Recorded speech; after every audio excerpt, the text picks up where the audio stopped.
Some important parts of the good news about Jesus that Luke wrote from the book in the Holy Bible called Luke. About this book. The Holy Bible has 4 books about the things that Jesus did and the messages he told to people when he was here on the earth about 2,000 years ago. Those books are in the second part of the Holy Bible, called the New Testament. The men that wrote them were Matthew, Mark, Luke, and John. They wrote their books after Jesus went back to heaven. Most of the things in their books happened in the country we now call Israel. In each of those 4 books, we can read about some of the things that Jesus did and said. This Bible has everything that Mark and John wrote about Jesus in their books, but we have not yet translated everything that Matthew and Luke wrote. We have only translated the stories and messages that Mark and John didn't write about, but that Matthew and Luke did write about. This book has those stories and messages that Luke wrote. They are important for us today because they tell us about the good things that Jesus did, and they tell us God's messages that Jesus taught to people. Luke was a doctor, and later he became a good friend of Paul and some of Jesus's other followers. Maybe some of the things he wrote about are things he saw happen. But if not, Paul and other followers of Jesus told him about them. Luke wrote another book that is in the Holy Bible called Acts. In this Bible, we call it The Followers of Jesus Did Great Things.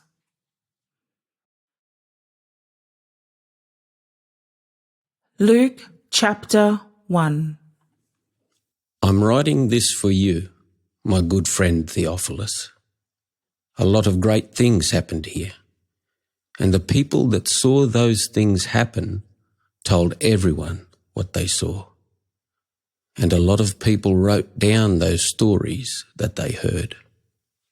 After that, I read those stories, and I talked to the people that saw those things, and I checked up on everything they said, right from the start. So now I am carefully sorting out those stories, and I am writing them in this book for you. You already heard some of this, but I want you to know the right story, and I want you to be sure about it.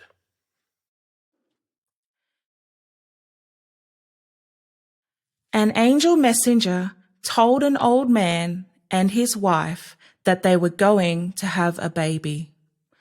Luke chapter 1, verse 5. When Herod was the big boss over Judea country, there was a man there that was called Zechariah.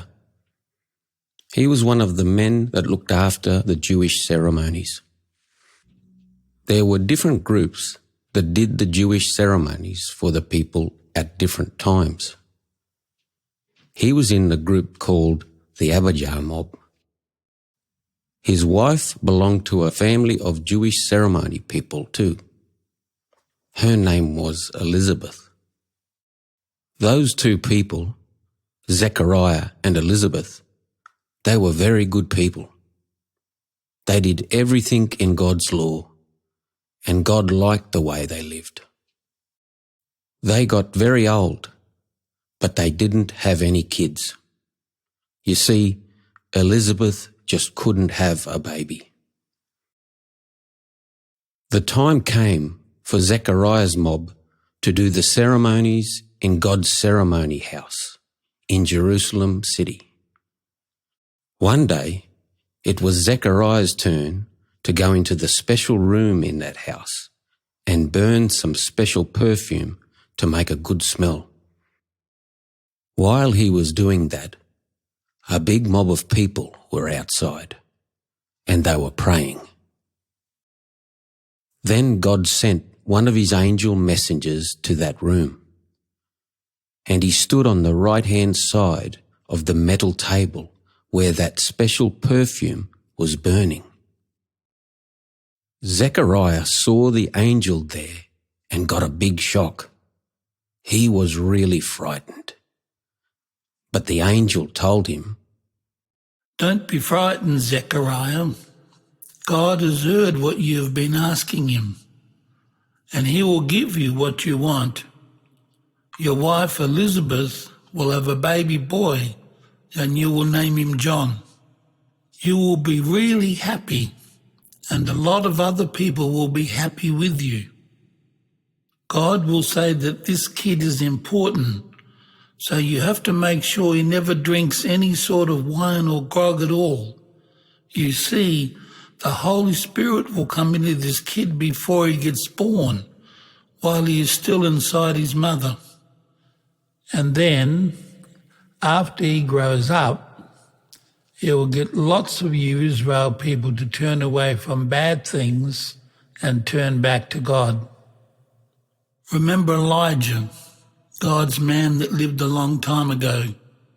He had God's Spirit in him, and he did powerful things. Well, in the same way, your son John will have God's Spirit in him, and he will do powerful things. He will get people ready for God. John will get people to turn around and live the right way. He will get the men that are fathers to love their kids properly, and he will get people to listen properly to the sensible words of good people.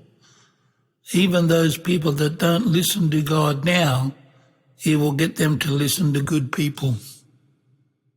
Zechariah said to the angel, "But that's hard for me to believe. I'm an old man, and my wife is old too. We are too old now to have a baby. How can I be sure that your message is true?" The angel said, "Look, I am Gabriel. I am always close to God, and I do special jobs for him. And he sent me to tell you this good message.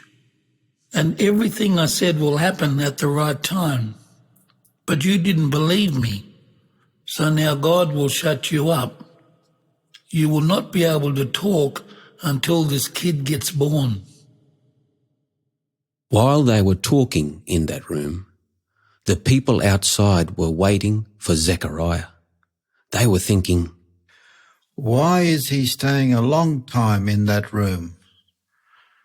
Then Zechariah came out, and he tried to talk to them, but he couldn't say anything.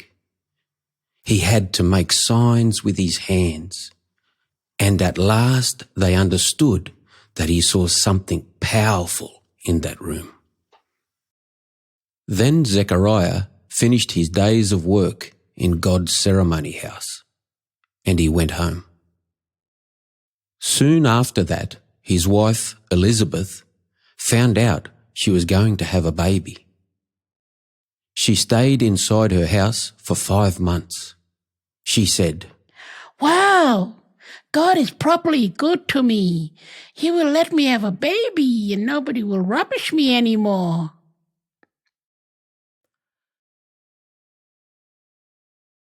The story about the mother of Jesus.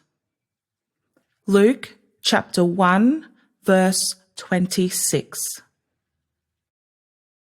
That baby kept on growing inside Elizabeth.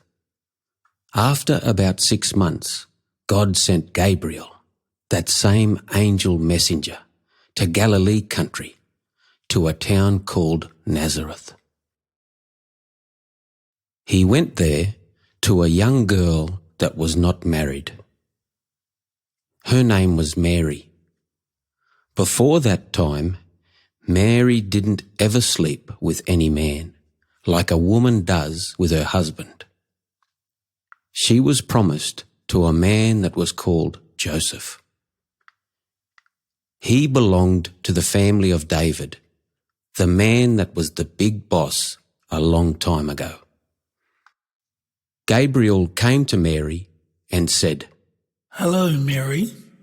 God loves you and is good to you. He is here with you now, and he will do something good for you. This worried Mary. She thought, What's he talking about? Gabriel said, Don't be frightened, Mary. God is really happy with you. Listen, you will soon have a baby boy, and you will call him Jesus.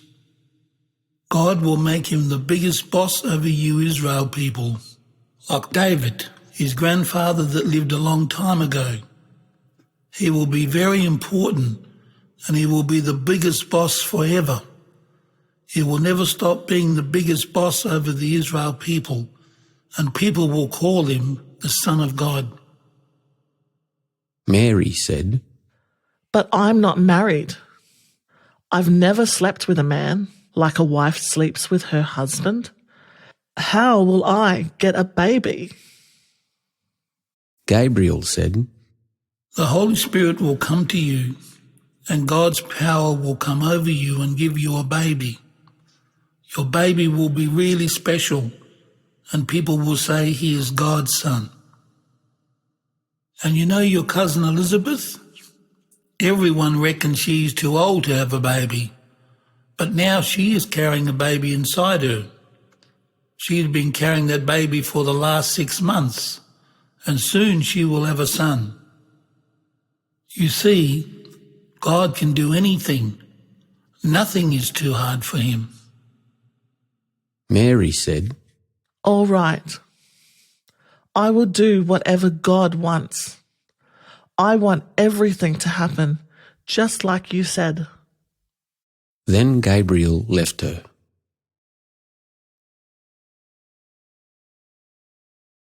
Mary visited Elizabeth. Luke chapter 1 verse 39. Soon after that, Mary got ready, and she went south quickly to a town in the hilly part of the country called Judea. Zechariah and Elizabeth lived in that town. Mary went to their house, and she went in and said to Elizabeth, Hello, cousin. As soon as Elizabeth heard Mary say those words, she felt her baby jump inside her, and the Holy Spirit came into her, and she talked really loud. She said to Mary, God is really good to you, and He's making you happy. He is being more good to you than to any other woman, and He is being really good to your baby too. I'm not important, but you are the mother of my leader, the man from God. It is really good of you to visit me. You see, as soon as I heard you say hello, my baby inside me was so happy. He jumped. Yes, you believe that God will do everything He told you, and so God makes you very happy.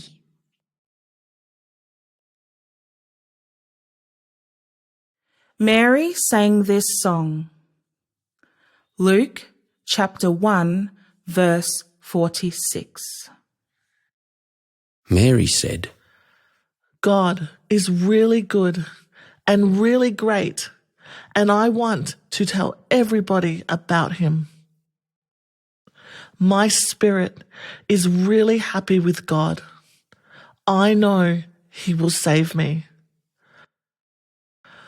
God knew that I was not important, but He picked me, and now everyone will say that God was good to me. Yes, He is the really strong one, and He did great things for me. God is properly good, better than anyone else. He is always good to all the people that respect him. He was good to people that respected him before, and he is good to people that respect him now, and he will be good to people that respect him later on. He does great things with his power, and he shows everyone that he is really strong. Some people reckon they are smart and strong, but God makes them nothing. They are like soldiers that get frightened of the enemy and run away. He chucks out the big bosses and takes their power away. But he gets people that are not important and he makes them bosses. And he gives hungry people good food and they eat until they are full. But he doesn't give anything to the rich people.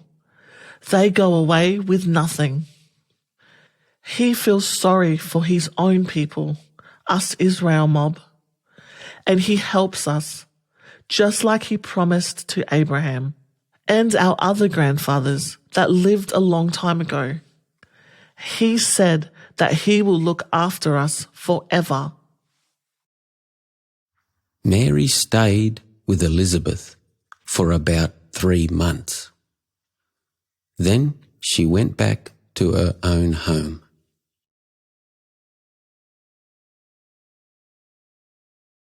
John the Baptizer was born. Luke chapter 1 verse 57.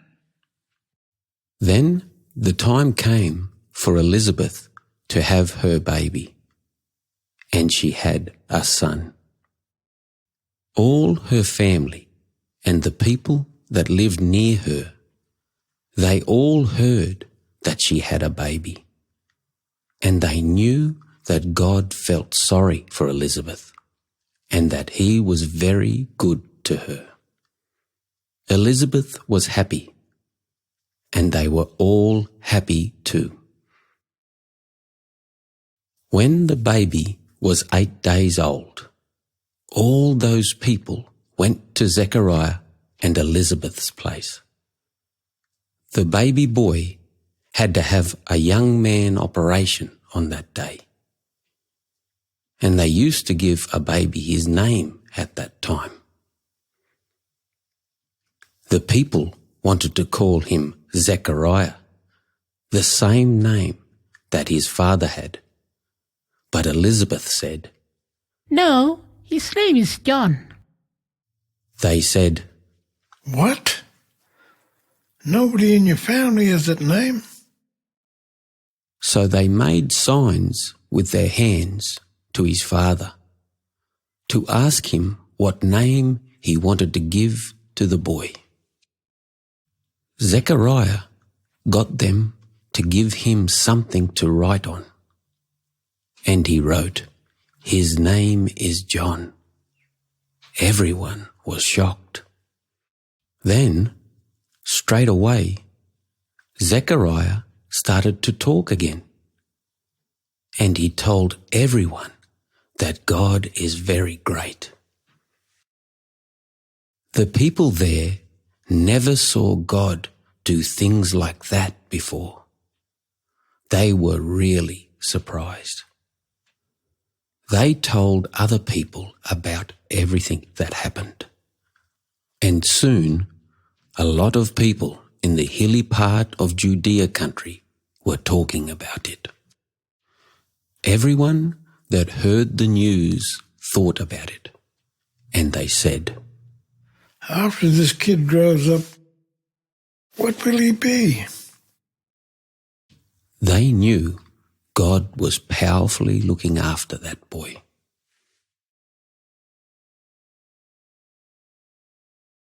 Zechariah sang this song. Luke chapter 1 verse 67. At that time, when Zechariah started talking again, the Holy Spirit came into him, and he told everyone a message from God. He said, "The God of us Israel mob, he is a great God. He came now to save us, his people. He sent us a very strong person to save us. You know about David, the big boss that worked for God a long time ago? Well, this person is in David's family. God promised this to us a long time ago, and he got his men to tell us this message. God promised to save us from our enemies and from everyone that hates us. He did that because he felt sorry for our grandfathers that lived a long time ago and wanted to be good to them and do everything that he promised. Yes, God will remember the things that he promised to our grandfather Abraham. He promised to save us from our enemies so we can work for him without being frightened. We can live God's way and work for him in the right way, and we can do that all our lives. Then Zechariah talked to his baby boy. He said, "This word is for you, my son. Everyone will know that you tell people messages from God. You will get things ready for God. You will teach his people how God can say they are not guilty of the bad things they did, and then God will save them. You see, our God feels sorry for us, so he will do that for us. It will be like the sun coming up, bringing light from God. That light will shine for everybody. Some people are like they are in the dark. They think they will die soon. But that light will shine on everybody. It will show us how to live in a happy and quiet way." After that, baby John grew up to be a man, and God made his spirit strong. He went and lived out in the bush for years until he started to tell the Israel people God's messages.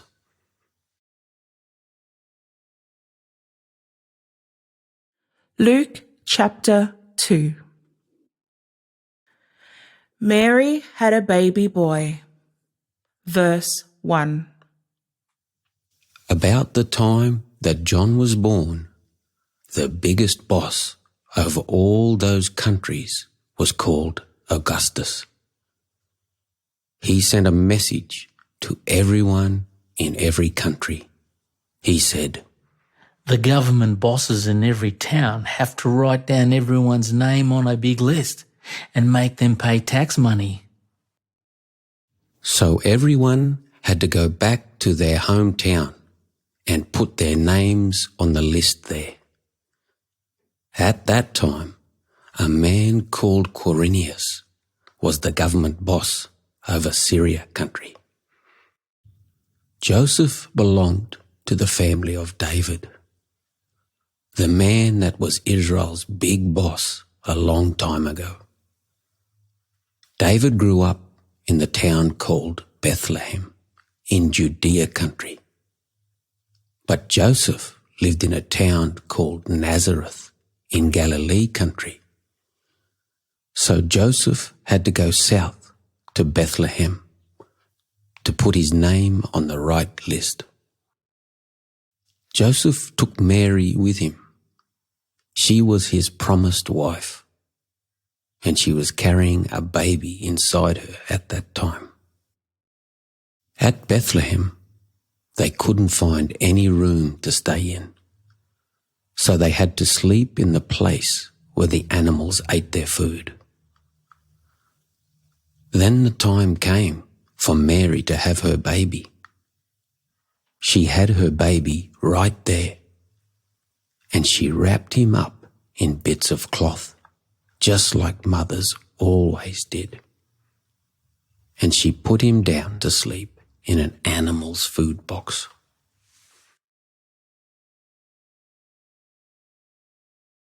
Men that looked after sheep saw baby Jesus.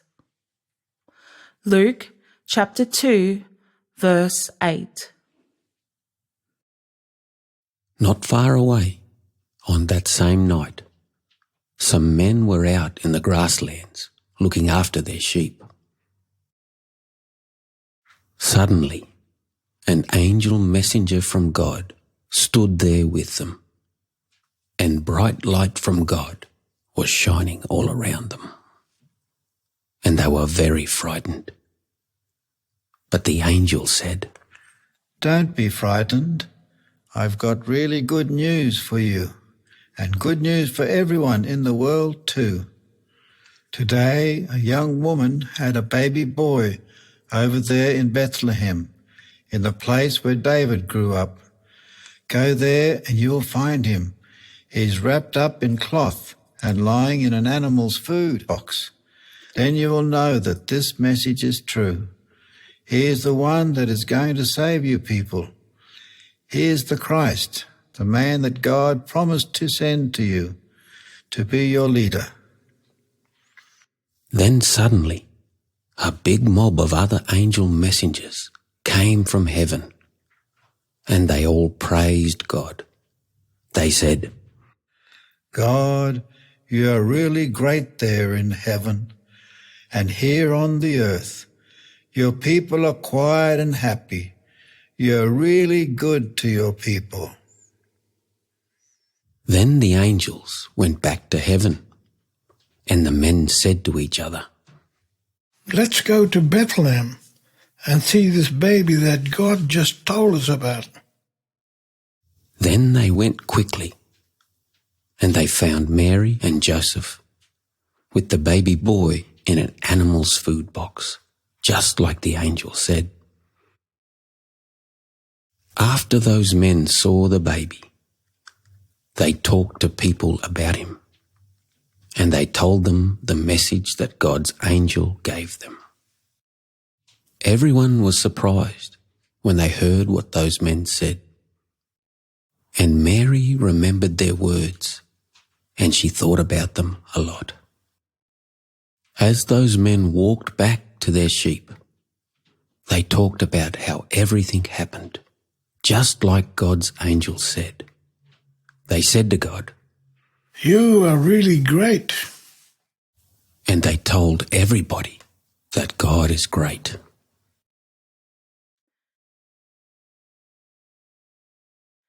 They named the baby Jesus.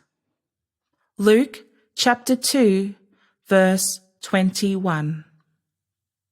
You know, the law of Moses said that they had to do a young man operation on all baby boys as soon as they were 8 days old.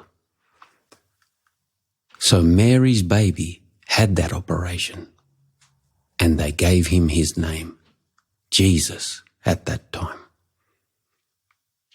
That's the name that God's angel messenger told Mary to call him before she started to carry that baby inside her.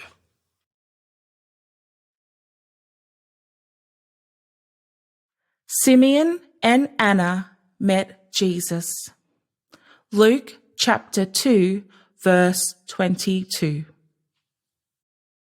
The Jewish law is like this.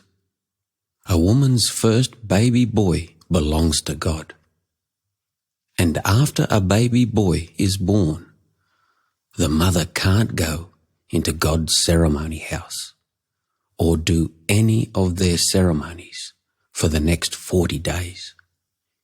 It is like she is not clean. Then, after 40 days, she has to go to God's ceremony house in Jerusalem.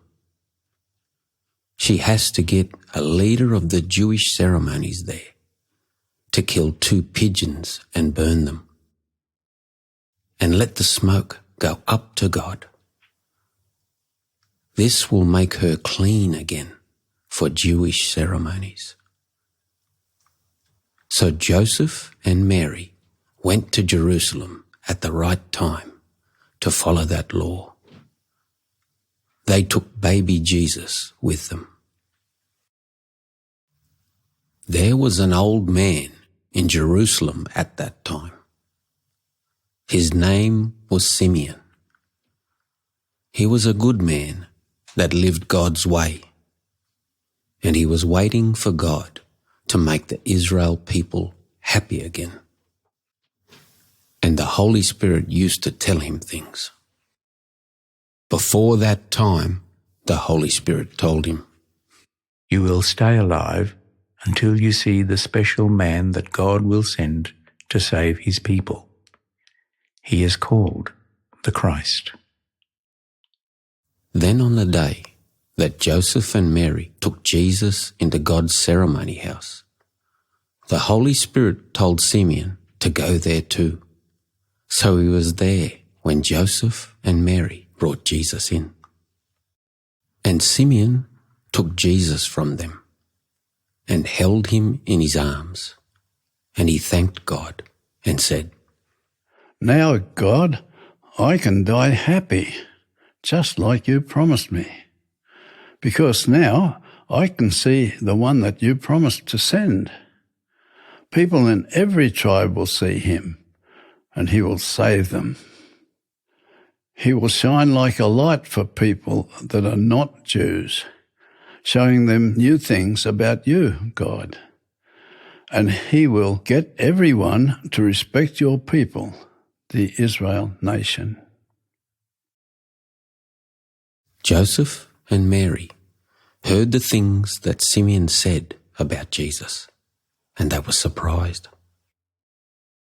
Then Simeon asked God to be good to them, and he said to Mary, "This kid is going to ruin a lot of people in Israel, but he will help a lot of others. He will point people to God, but they will not understand, and they will argue against him. When they do that, they will show everybody what they really think. And Mary, later you will be really sad. It will hurt, like somebody is stabbing you with a big knife." While Joseph and Mary were talking to Simeon, a very old woman came along. Her name was Anna. She saw Jesus, and she thanked God for him. Some of the people there were waiting for God to send somebody to help the Jewish people. Anna told them about Jesus, that he is that special person. Anna's father was Phanuel, and he belonged to the tribe called Asher. She was 84 years old. A long time before this, Anna was a young woman and she got married. But then, after 7 years, her husband died. After that, she stayed in God's ceremony house all the time, telling the people God's words. She prayed all the time, in the daytime and at night, and often she didn't eat any food because she was praying. After that, Joseph and Mary finished doing everything that their law said they had to do. Then they went back home to Nazareth in Galilee country. And the baby started to grow big and strong, and he got wise too, and God was good to him.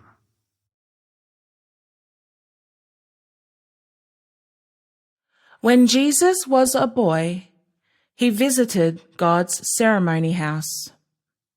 Luke chapter 2, verse 41. The Jewish people have a ceremony every year called Passover. Every year, Joseph and Mary went to Jerusalem for that ceremony. When Jesus was 12 years old, they went to Jerusalem, like they always did, and they took Jesus with them. After that ceremony finished, they started to go north, back to their home in Nazareth. They were with a lot of other people going north and they thought Jesus was somewhere in that mob. They thought, He will come to us when we stop to camp tonight. but Jesus didn't come to them when they stopped to camp. You see, he was still back in Jerusalem. Mary and Joseph looked for him among their relatives and all that mob that was camping on that road. But they didn't find him. So they went back to Jerusalem and looked for him there. They looked for him for 3 days. Then they found him in God's ceremony house. He was sitting with the teachers there. He was listening to what they were saying, and he was asking them questions. The people there listened to Jesus too, and they were very surprised at the things he said. He understood lots of things, and he knew the answers to all of their questions. His mother and father were shocked, and Mary said, My son, why did you do this to us? Your father and me, we have been worried about you. We have been looking everywhere for you for 3 days.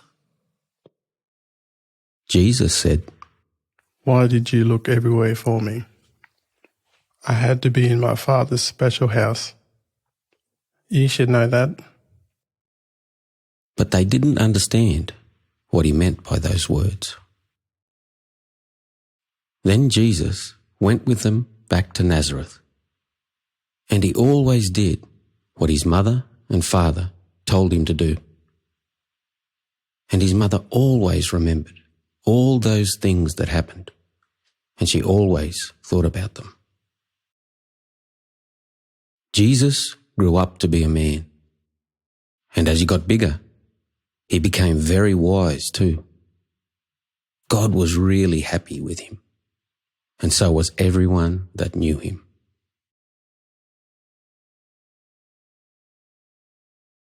Luke chapter 4.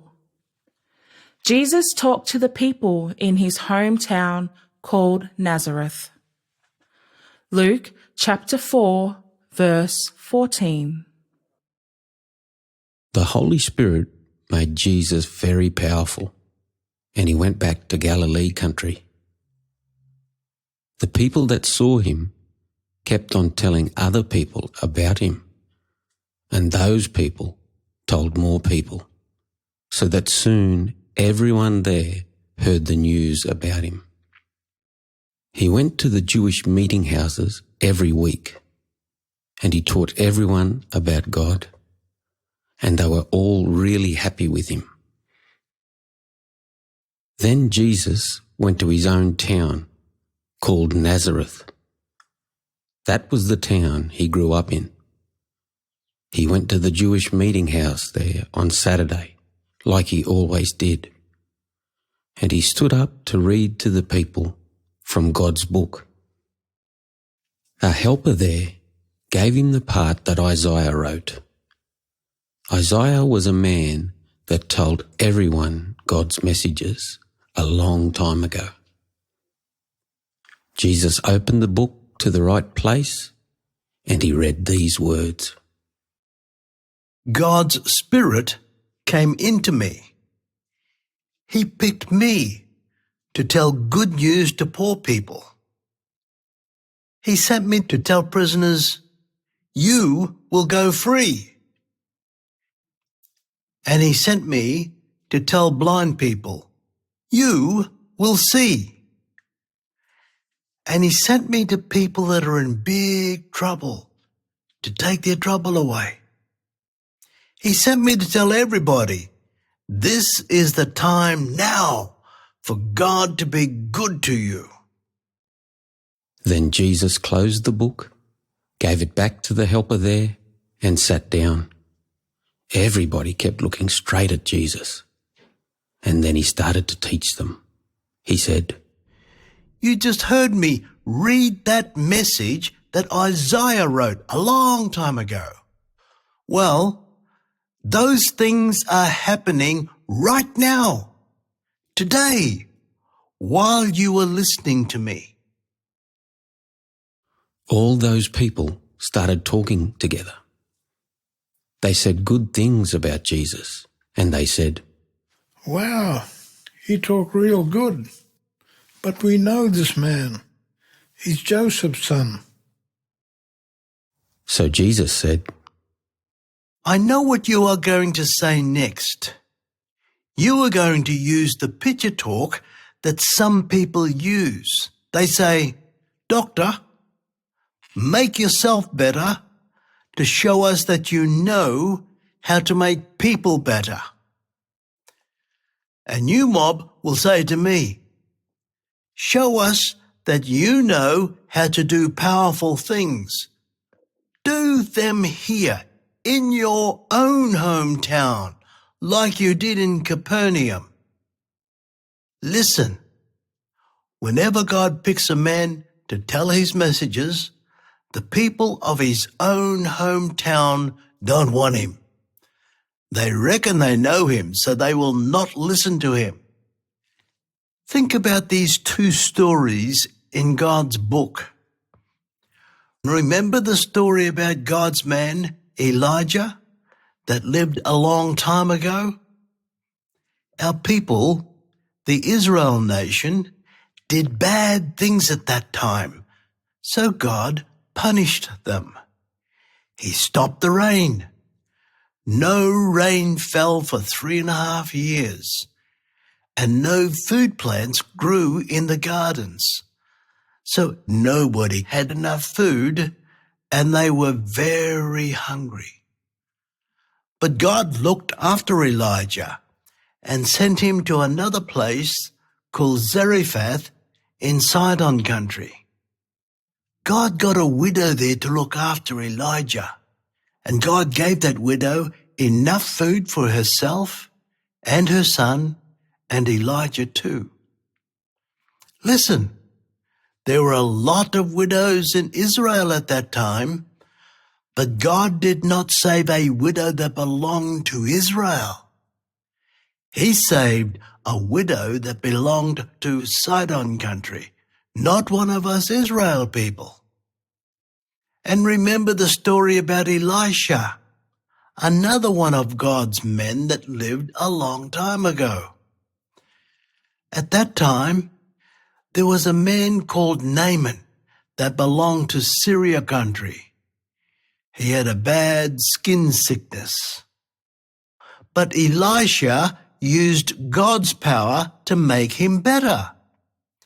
Listen, there were a lot of people in Israel that had a bad skin sickness at that time.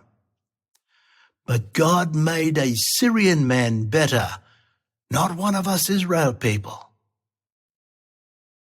Those people in the meeting house heard Jesus say those things. They got really angry because they thought they were better than people from other places. They got up and forced him out of the town. That town is on a big hill, and that mob chased Jesus up that hill. They were going to throw him off the top of the cliff there to kill him. But Jesus turned around and he just went through the middle of that mob and went away.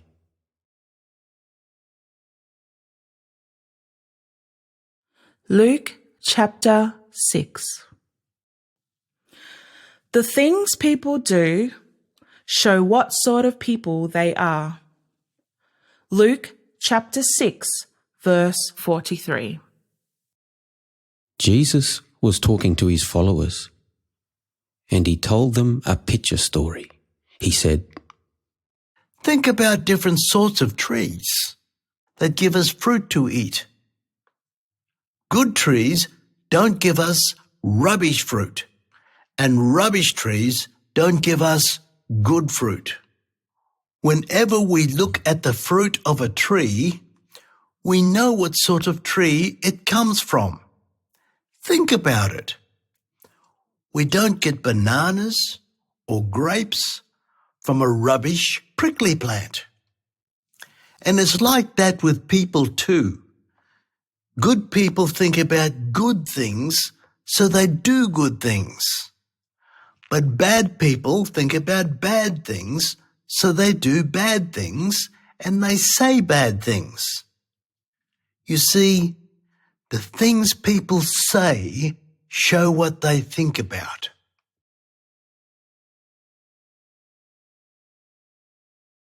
Luke chapter 7.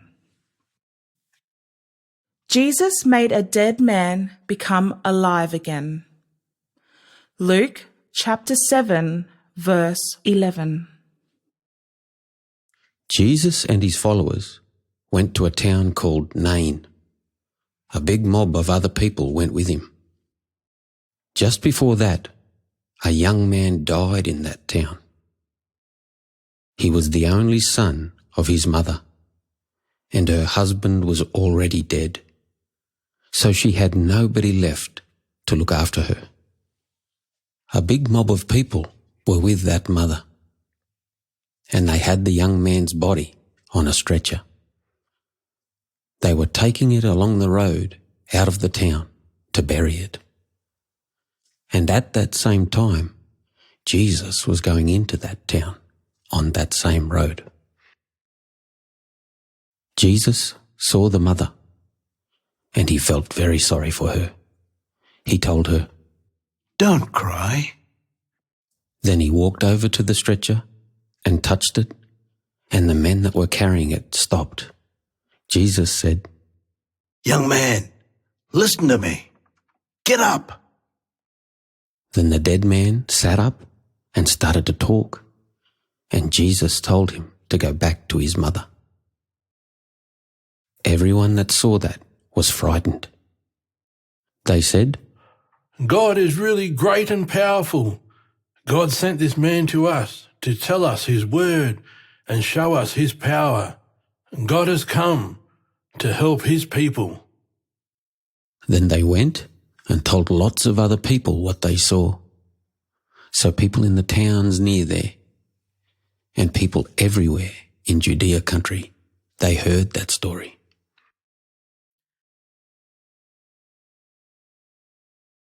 A woman poured special oil on Jesus.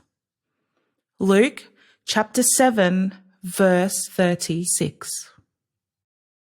There was a man that was called Simon, and he was one of the Pharisee mob that were strong for the Jewish law. He asked Jesus to eat dinner with him. So Jesus went to his house and sat down at the table with him and some other people. There was a woman in that town that used to do bad things. She heard that Jesus was eating dinner with that man. So she got a pretty jar of oil that had perfume in it and took it to his house. It smelt really good and it cost a lot of money. Then she went inside and was just behind Jesus, near his feet. She was crying and her tears fell on his feet. Then she dried his feet with her hair and she kissed them. Then she poured all that special oil onto his feet.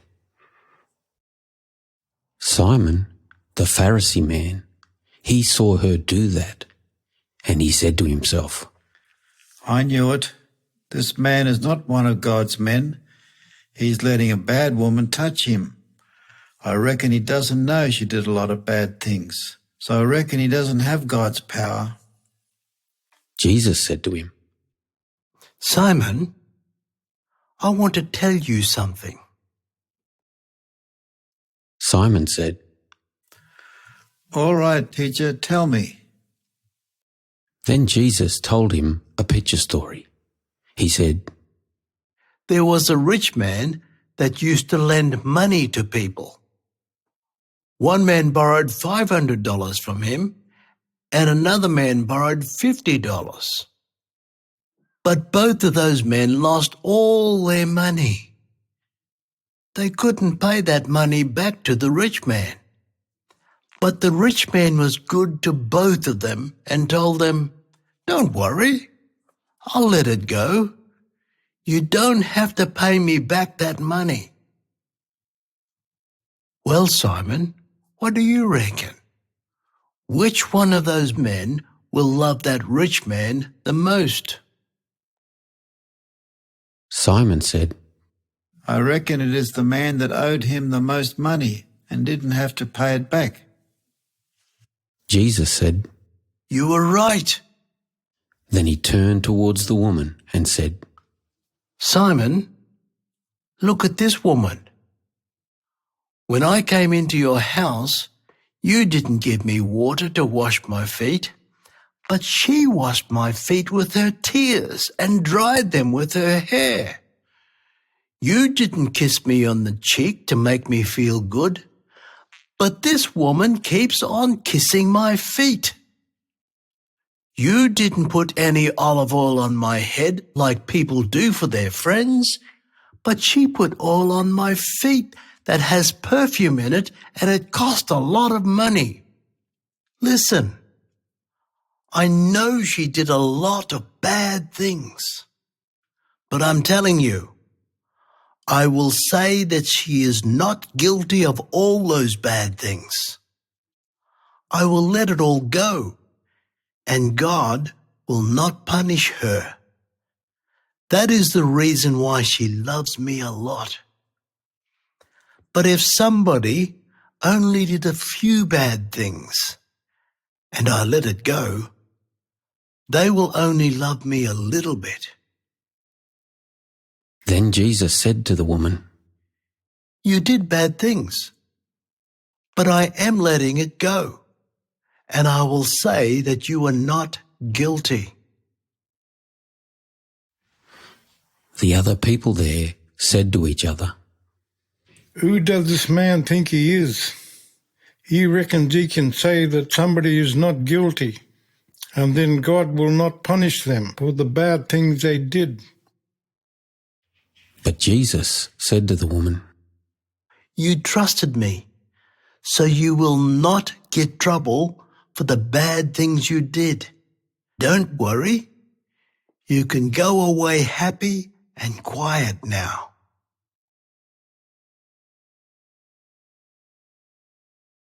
Luke chapter 8. The women that helped Jesus. Verse 1.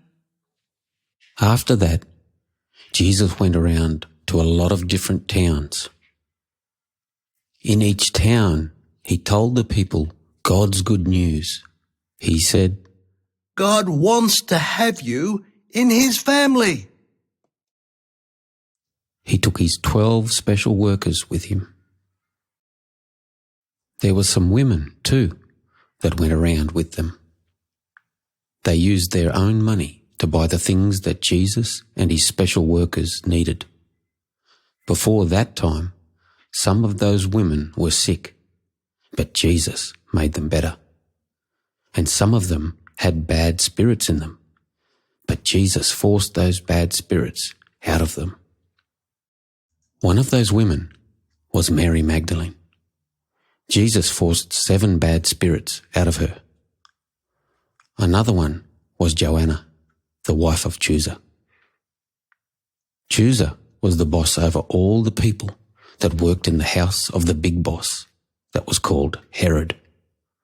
Another one of those women was Susanna, and there were lots of other women that went around with Jesus and his followers.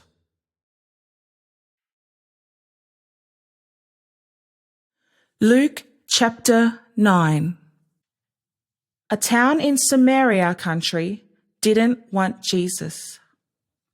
Luke chapter 9, verse 51. The time was soon coming for Jesus to go back to heaven. So he started to go to Jerusalem city. He wasn't going to let anything stop him. So he walked along the road, and soon he was getting close to a town in Samaria country. So he sent some messengers ahead of him to ask the people there for a place to stay that night. But the people in that town said, No, he is going to Jerusalem. We don't like that Jerusalem mob, so he is not our friend. He can't stay here tonight. James and John, two of Jesus' special workers, heard what they said. Then those two men said to Jesus, Can we ask God to send fire down from the sky and kill all those people? Do you want us to do that? Jesus turned around and said, No, that is very wrong. Don't do it. Then they all went on to another town.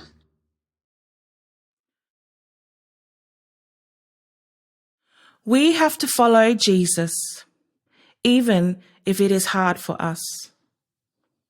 Luke chapter 9, verse 57. As they walked along the road, a man said to Jesus, I want to be one of your followers. I will go everywhere with you. Jesus said to him, All right, but your life will not be easy.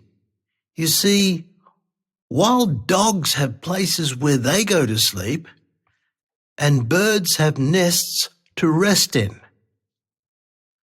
But I haven't got a home to lie down and sleep in, even though I'm God's special man from heaven. So if you follow me, you too might not have a home. and Jesus said to another man, Come and follow me. That man said, All right, I will come with you, but my father has died, so let me go home to bury him. After that, I will come with you. Jesus said to him, Some people don't want me. It is like they are dead to me. So those people can bury the dead bodies of their own people. But you have to go and tell people that God wants them in his family. Another man said to Jesus, Yes, sir, I will follow you. But first, I want to go back home and say goodbye to all my family. Jesus said, Don't think about going back. I'll use the picture of a man that is driving something.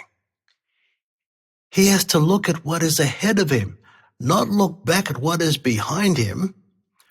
Well, it is the same for you. You have to look at me and think about me. If you think about the people and the things that you left behind, it is like you are looking back, and you are not the right person to join God's family.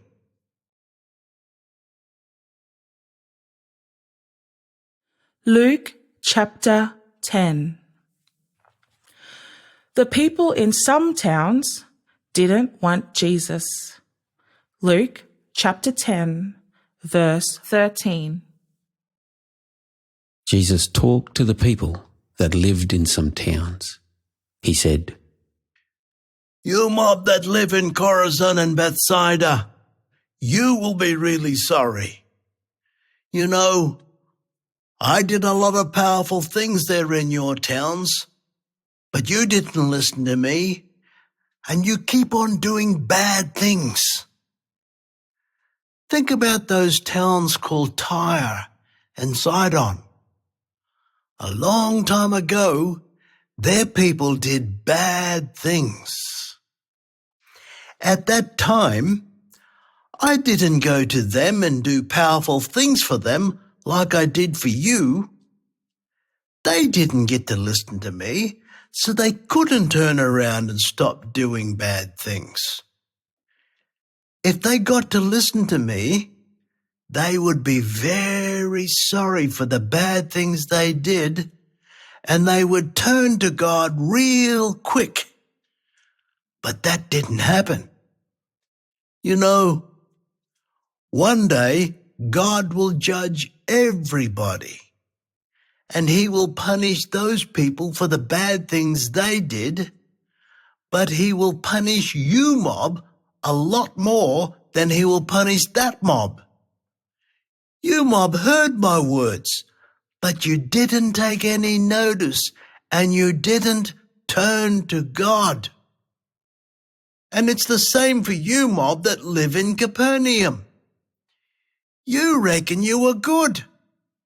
So you reckon God will take you up into heaven. But you were wrong. He knows you are no good, and he will chuck you down into the bad place called hell.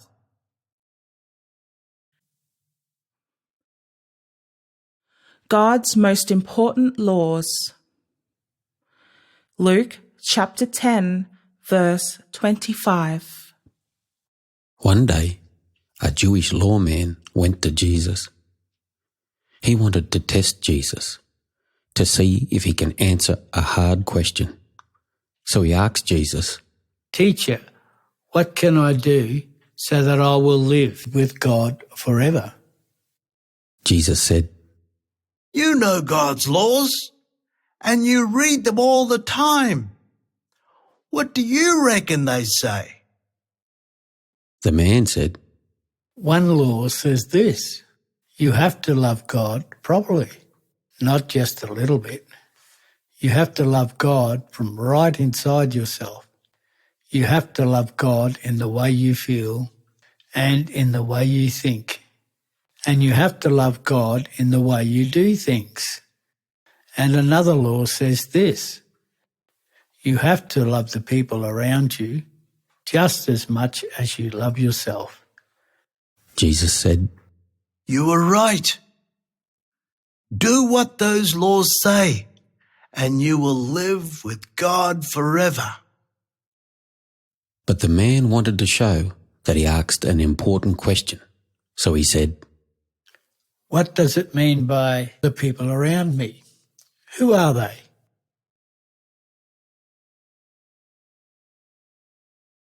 The story about the good man that was from Samaria country. Luke chapter 10, verse 30. Jesus answered that question by telling this picture story. He said, A Jewish man was going down the road from Jerusalem city to the town called Jericho. About halfway along that road, some bad men grabbed him. They beat him up, and they took everything he had, even his clothes, and then they ran away. They left him lying there, half dead. After that, a leader of the Jewish ceremonies was walking down that road. He saw that man lying there, but he didn't do anything to help him. He went over to the other side of the road to go past him, and he kept going down the road. After that, a man that helped in the Jewish ceremonies went along that road. He looked at the man lying there. Then he went to the other side of the road and went past him, and he kept going down the road. Then a man from Samaria country went along that road. He was riding on a donkey. You know, Samaria people and Jewish people don't like each other. But when that Samaria man saw that Jewish man lying there, he felt sorry for him. He went to that man and helped him. He treated the places where he was bleeding. He put wine and oil on them and bandaged them to help them get better. Then he lifted him up and put him on his donkey and took him to a hotel, and they both stayed there that night. The next day, he paid a lot of money to the hotel boss and said, "This is for you to keep this man here and look after him until he gets better. If it costs more than this, I'll pay you the rest next time I come here." Then Jesus said to the lawman, There were 3 people that saw that man on the road. Which one of them treated that man like he was one of the people around them? The lawman said, I reckon it was the person that felt sorry for that man and helped him. Jesus said, You were right. So you always have to do that same sort of thing for other people.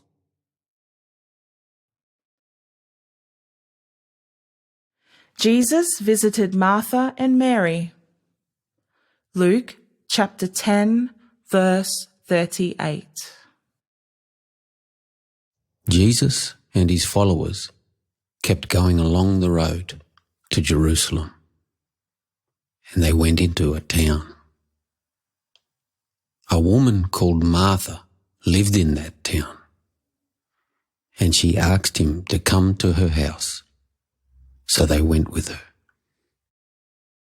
Then her sister, Mary, sat down near Jesus. He was teaching the people about God, and Mary just sat there listening to everything he said. Martha was busy getting a big dinner ready, and she got upset because Mary wasn't helping her. So she said to Jesus, Sir, my sister isn't helping me with the work. She has left me to do it by myself. Do you think that is all right? Tell her to get up and help me. Jesus said, Martha, Martha, you worry about a lot of things, but only one thing is really important, and Mary is doing that. She is listening to me, and nobody can stop her.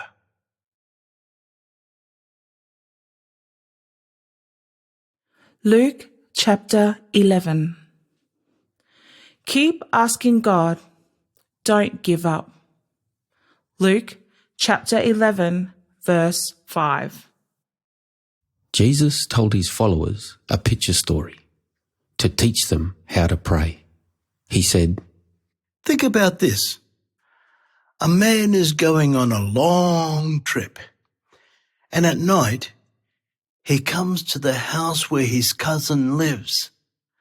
So he visits him to stay the night with him. But his cousin hasn't got any food to give him. So his cousin goes out in the middle of the night to his friend's house, and he knocks on the door and he calls out, My friend, can you give me some food? You see, my cousin has just come and I haven't got any food to give him. Can you give me some bread? But his friend says, Don't humbug me now. I'm in bed, and my kids are in bed with me. I already locked the door. I can't get up and give you anything.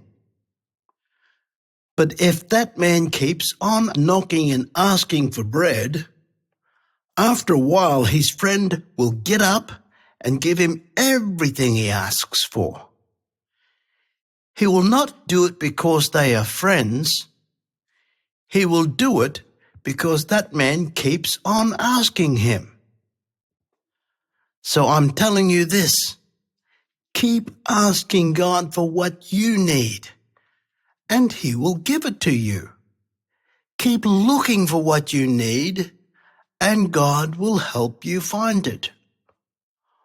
Or if something is stopping you, like there is a door that is shut and you can't get in, keep on knocking at that door, and God will open it for you. You see, everyone that asks God for something will get it.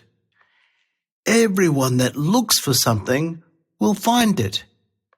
God will open the door for everyone that knocks on it. Some of you are fathers. If your kid asks you for a fish to eat, will you give him a cheeky snake instead? No, of course not. Or if your kid asks you for an egg, will you give him a cheeky scorpion instead? No, of course not. You see, you might be bad, but you always give good things to your kids. Well, your Father in heaven is a lot better than you, so you can be sure that He will always give you good things. He will send the Holy Spirit to everyone that asks Him.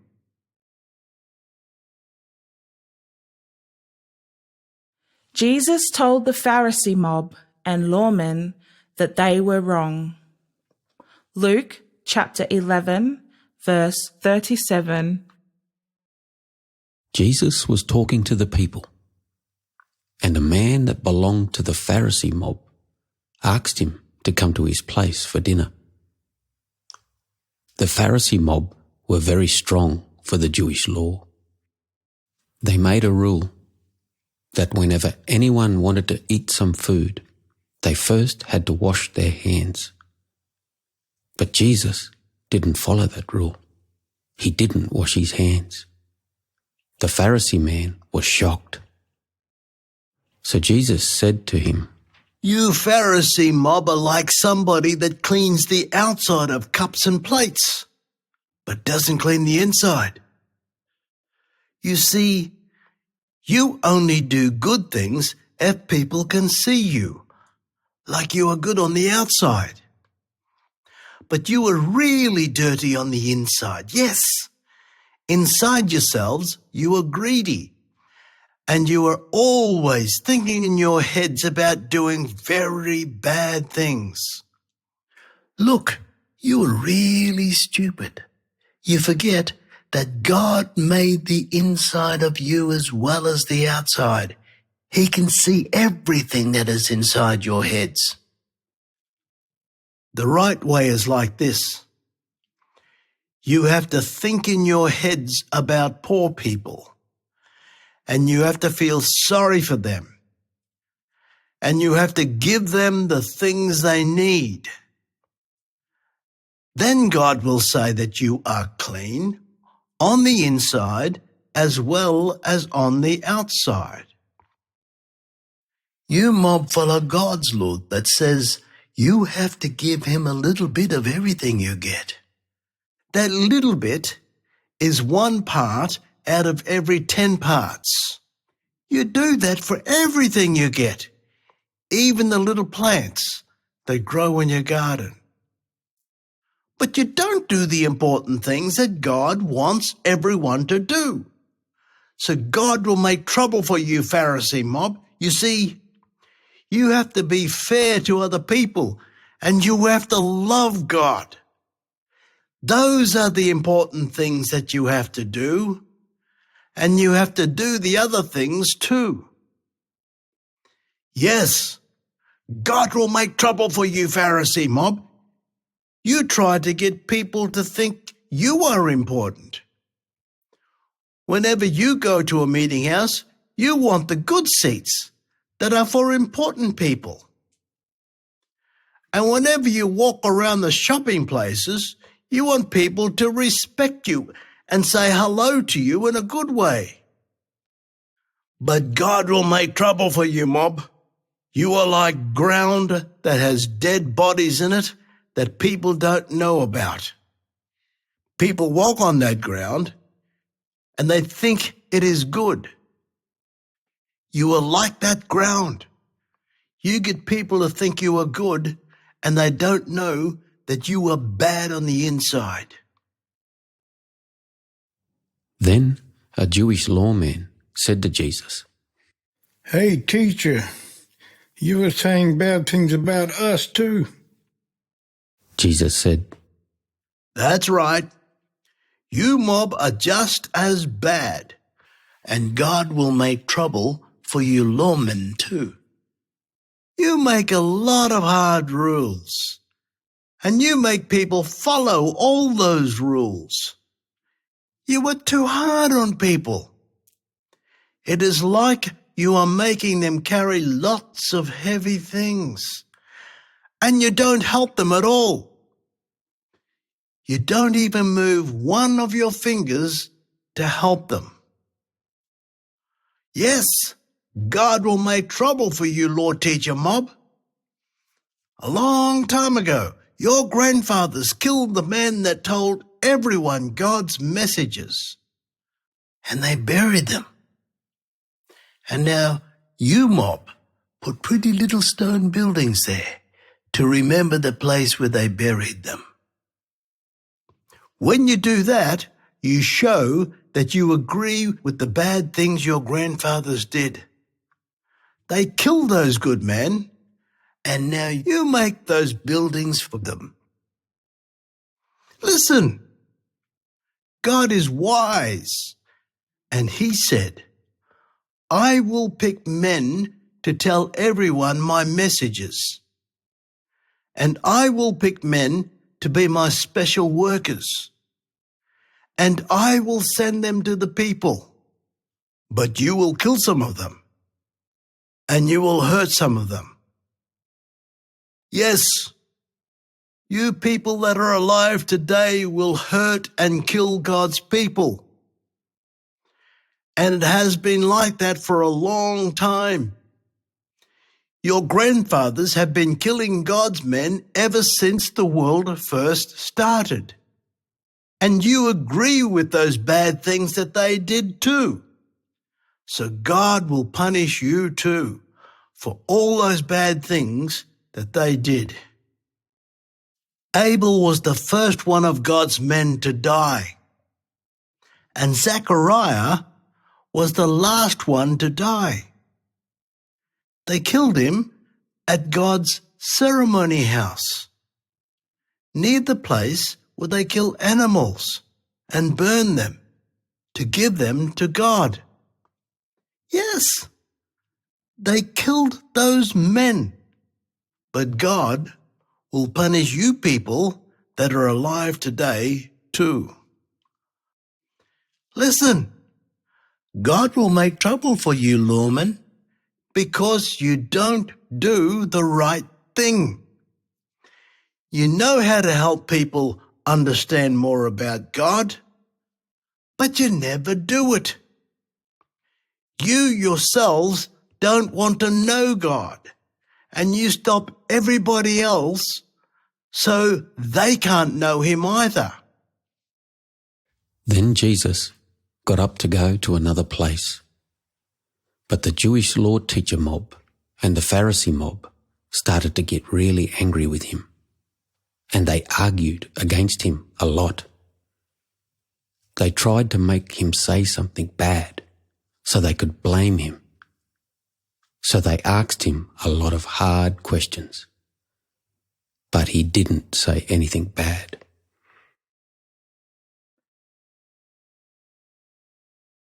Luke chapter 12.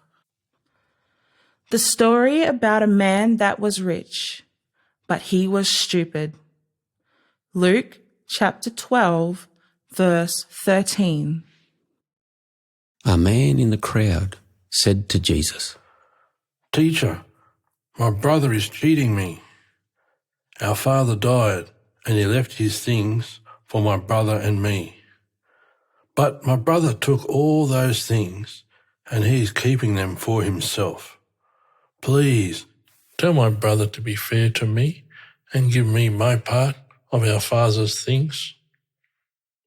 Jesus said, It's not my job to say which one of you is right and which one is wrong, or what part of your father's things each of you can have. Then he said to the people, Think carefully about this. Don't be greedy.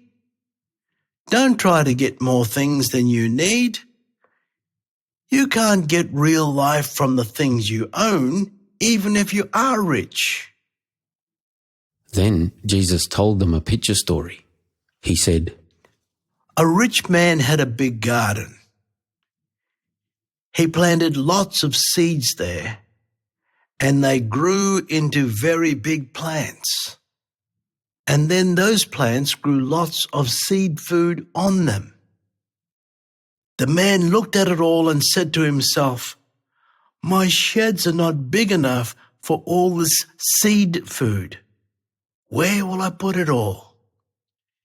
He thought about it, and then he said, I know what to do. I will pull down my little sheds and build big sheds. And I'll keep it all in those big sheds. And I'll keep all my other things in those big sheds too. Then I will say, I've got lots of stuff now. I've got enough in those sheds to last me for a long time. I don't have to do any work. I can just sit down and eat and drink and be happy. But God said to him, you are stupid. You are going to die tonight.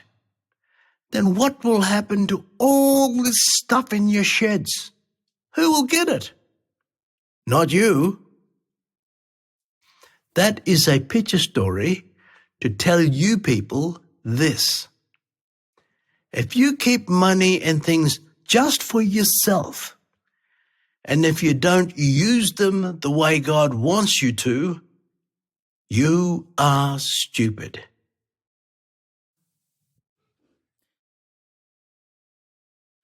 We can work out what God is doing. Luke chapter 12, verse 54. Then Jesus said to all the people, Sometimes you look at the sky and you see big clouds coming together and you say, here comes some rain. And you are right. And sometimes the north wind blows and you say, today will be really hot. And again, you are right. But really, you are fools. Yes. You know how to look at the earth and the sky and work out what the weather is doing. But you don't know how to look at the things that are happening right now and work out what God is doing.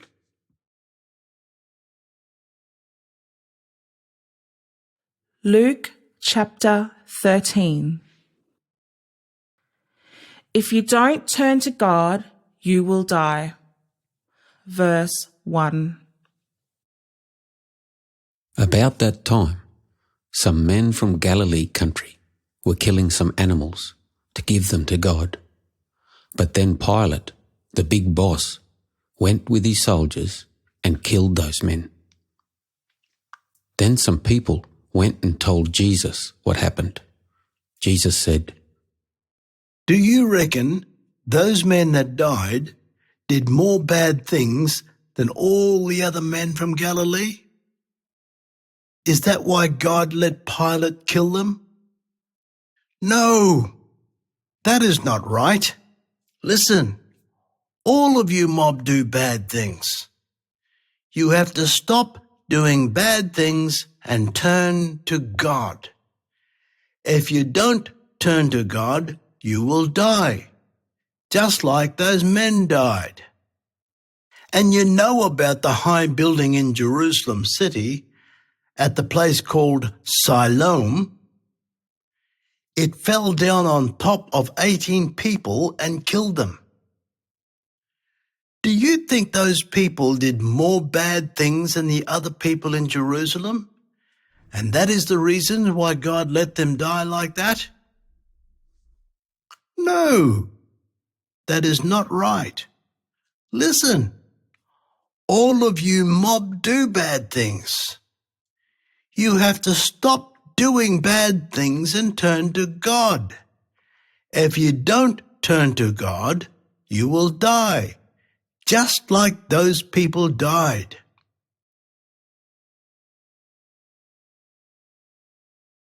The story about a fruit tree that didn't have any fruit on it. Luke chapter 13, verse 6.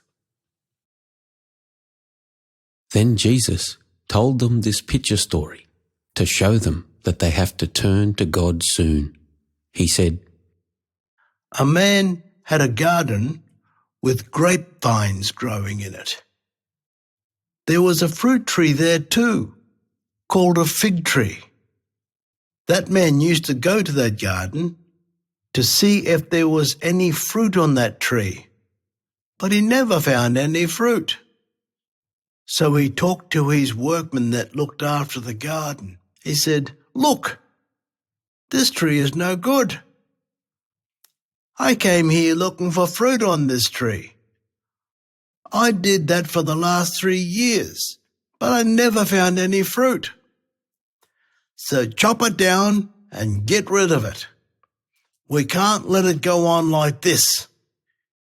It is using up the ground and giving back nothing to us." But his workman said, "Wait, boss. Leave it for 1 more year and I will look after it properly. I'll dig around it and put some fertilizer stuff on it to help it grow.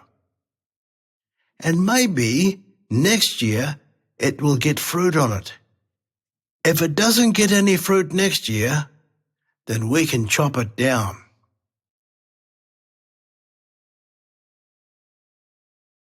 Jesus made a sick woman better on the Jewish rest day.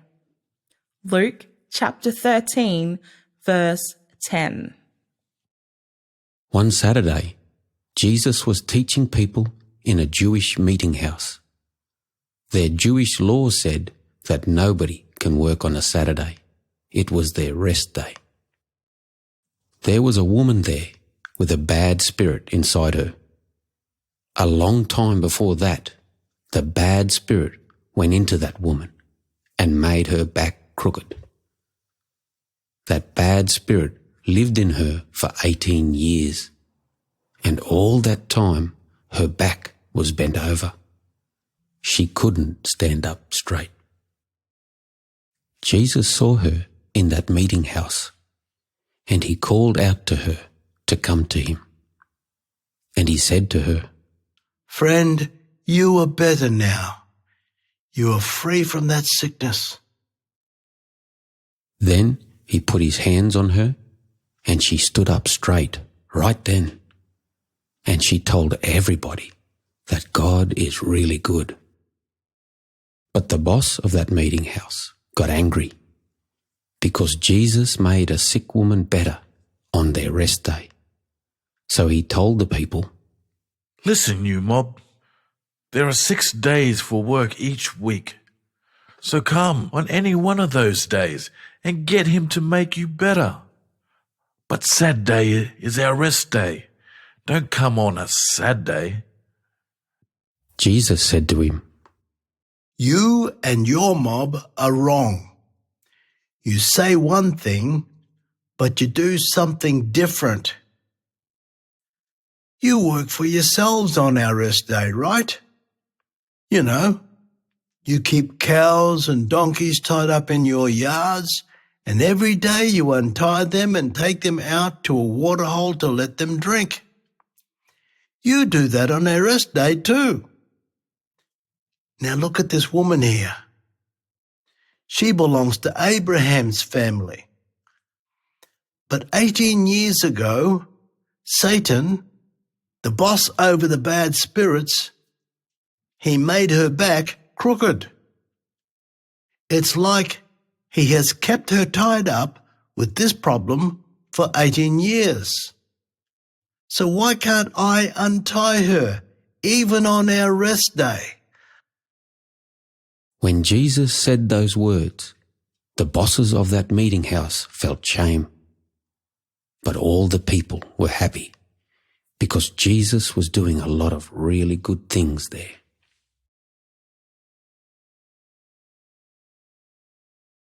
Jesus felt sorry for the Jerusalem people. Luke chapter 13, verse 31. At that time, some of the Pharisee mob that was strong for the Jewish law, they went to Jesus and said, "Herod, that big boss, he wants to kill you, so you have to run away. Get right away from here."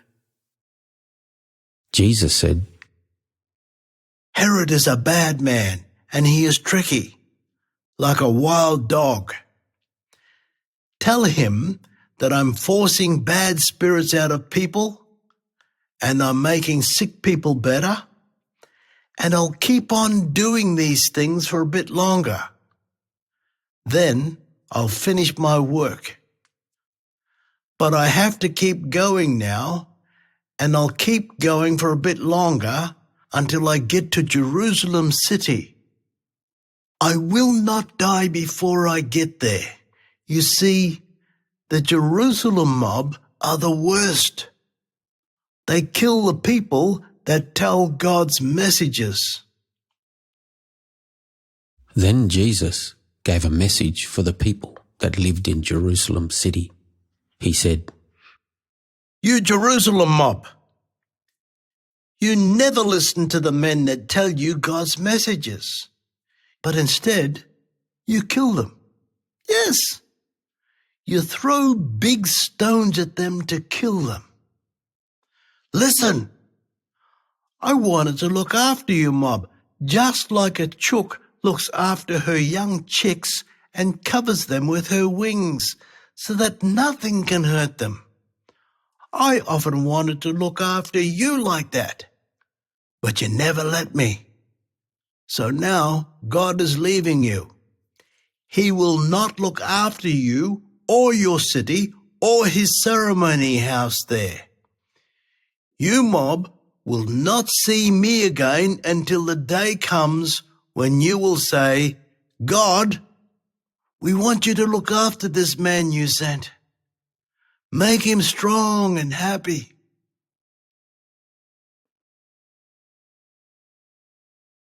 Luke chapter 14. Jesus made a man better on the Jewish rest day. Verse 1. One day, a man asked Jesus to come to his house to have dinner with him and with some of his friends. He was a leader of the Pharisee mob that was strong for the Jewish law. That day was a Saturday, and the Jewish law says that Saturday is their rest day. Nobody can work on the rest day. There was a sick man there at that Pharisee man's house. His arms and legs were swollen. That Pharisee mob and the Jewish lawmen there, they watched Jesus to see if he was going to make that sick man better. Jesus asked them, Is it all right to make people better on our rest day or not? They didn't want to answer him, so they said nothing. Then Jesus touched the sick man and made him better. And then Jesus said that he can go home. And Jesus talked to the Pharisee mob and the lawmen. He said, Sometimes you work on our rest day, right? If you ever have to do something straight away, like if your little kid falls into a deep hole on our rest day, you get up quick and pull your kid out. Or if your cow falls into a hole, you pull it out, even on our rest day. You do that, right? So it's all right to do a good thing on our rest day. Is that right? That mob didn't answer Jesus. They couldn't say that he was wrong.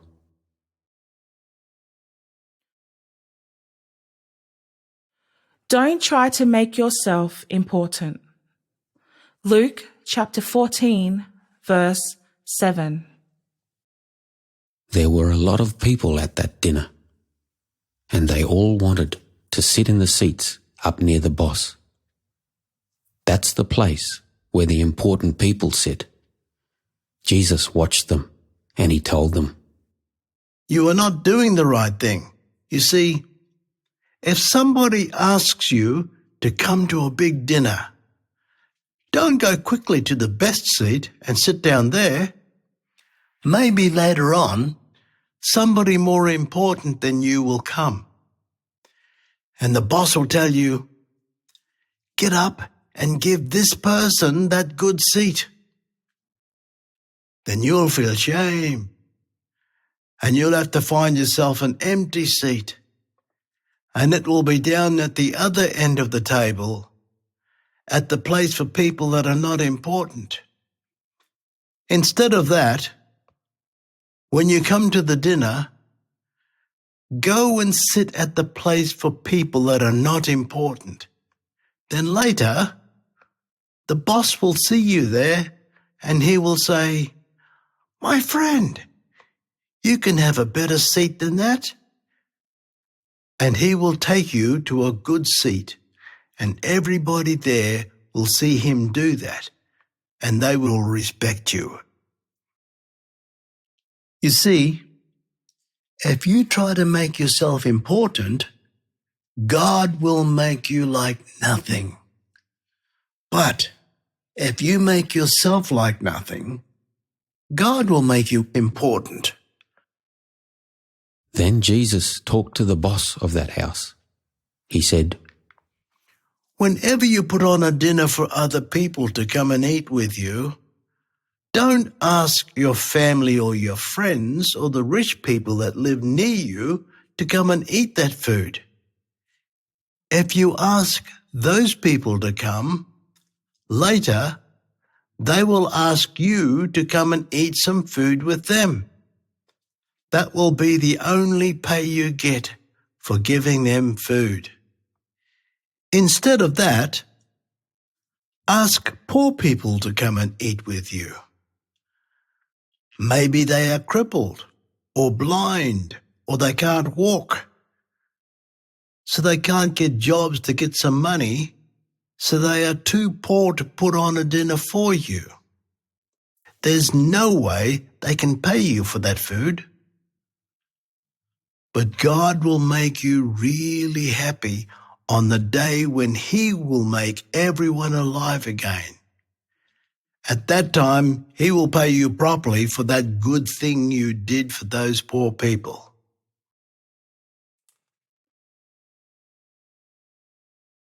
Jesus told a picture story about a big dinner. Luke chapter 14, verse 15. One of the men sitting there heard the words that Jesus said, and that man said, It will be really good to be at the dinner that God will put on for all His family. Jesus told him this picture story. He said, An important man put on a big dinner. He asked a lot of people to come to eat that dinner with him. When all the food was ready, he sent his workmen out to tell them to come. That workman told each one of them, "You can come now. The dinner is ready for you." But each one told him they couldn't come to that dinner. One of them said, "I have bought a garden, so I have to go and look at it. Please tell your boss I'm sorry, but I can't come to his dinner." The next man said, "I have just bought 10 cows, and I have to see if they work well together.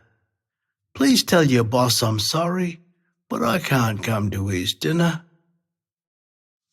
Another man said, "I just got married, so I can't come to that dinner." The workman went back to his boss and told him their stories. Then his boss was very angry. He said to his workmen, "Go quickly now to every street in this town and get the poor people and bring them here to eat this dinner. Bring the people that are crippled and the people that are blind and the people that can't walk."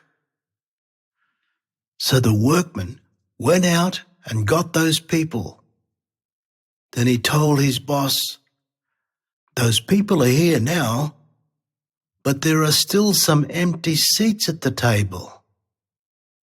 So the boss said, Go out to the roads and the bush. Look for people that are out there. Tell them all to come here so that my house will be full.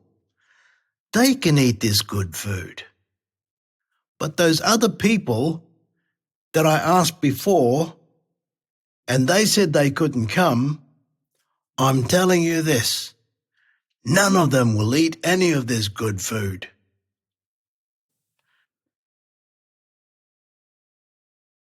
Before you follow Jesus, you have to think about it.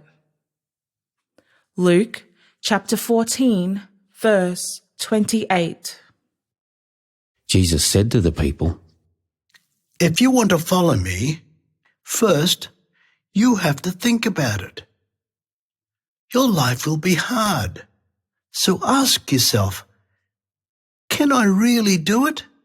You know, it's the same as when you want to build a big, high building.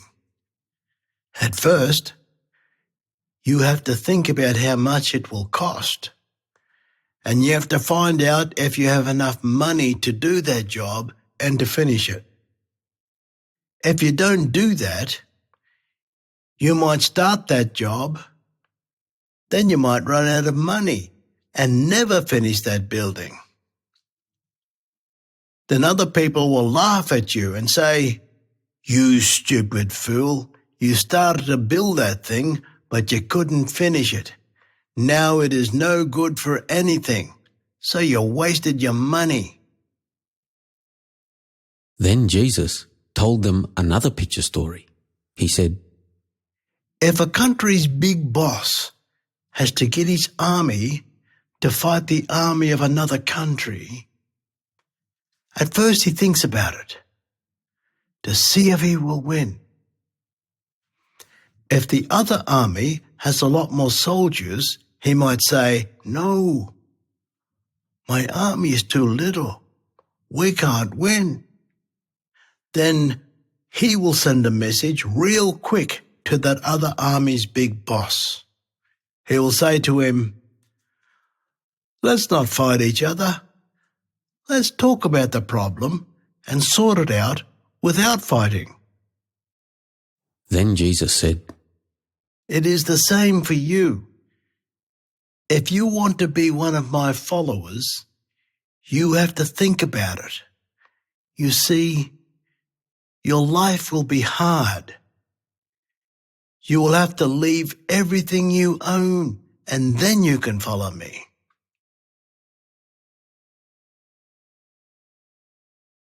Luke chapter 15. The story about the sheep that got lost. Verse 1. there were some people that everyone reckoned did really bad things. Some of them used to get tax money from the people and give it to the Roman government. Everyone reckoned those taxmen were bad men. Lots of those bad people often went up to Jesus and listened to him. That upset the Jewish law teachers and the Pharisee mob, the men that were strong for the Jewish law. So they complained about Jesus. They said, "He is a friend of bad people. He even eats food with them." So Jesus told the people this picture story. He said, Suppose there is a man that has 100 sheep, but one of them wanders away and gets lost. What do you think that man will do? He will leave all the other sheep and go out into the bush and look for the one that got lost. He will keep on looking for it until he finds it. Then, after he finds it, he will pick it up and carry it back home on his shoulders. He will be really happy. After he gets home, he will call out to his family and to his friends. He will say, "Look, I've found my lost sheep. We can all be happy together now." Well, just like that, Whenever somebody turns back to God, everyone in heaven is really happy too. Whenever one bad person stops doing bad things and lives God's way, everyone in heaven is really happy. They are even more happy about that person than they are about the big mob of other people that never went wrong.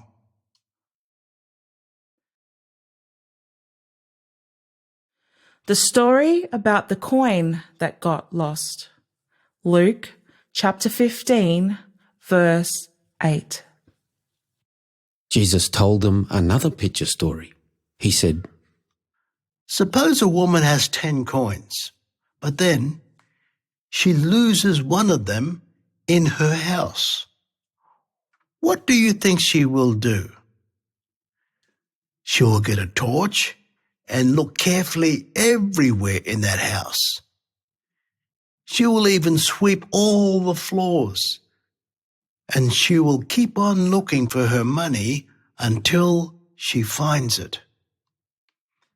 Then, after she finds it, she will be happy, and she will call out to her family and to her friends.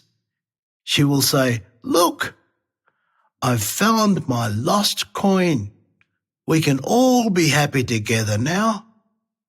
Well, just like that, whenever somebody turns back to God, God's angel messengers in heaven are really happy too. Whenever one bad person stops doing bad things and lives God's way, God's angel messengers in heaven are really happy.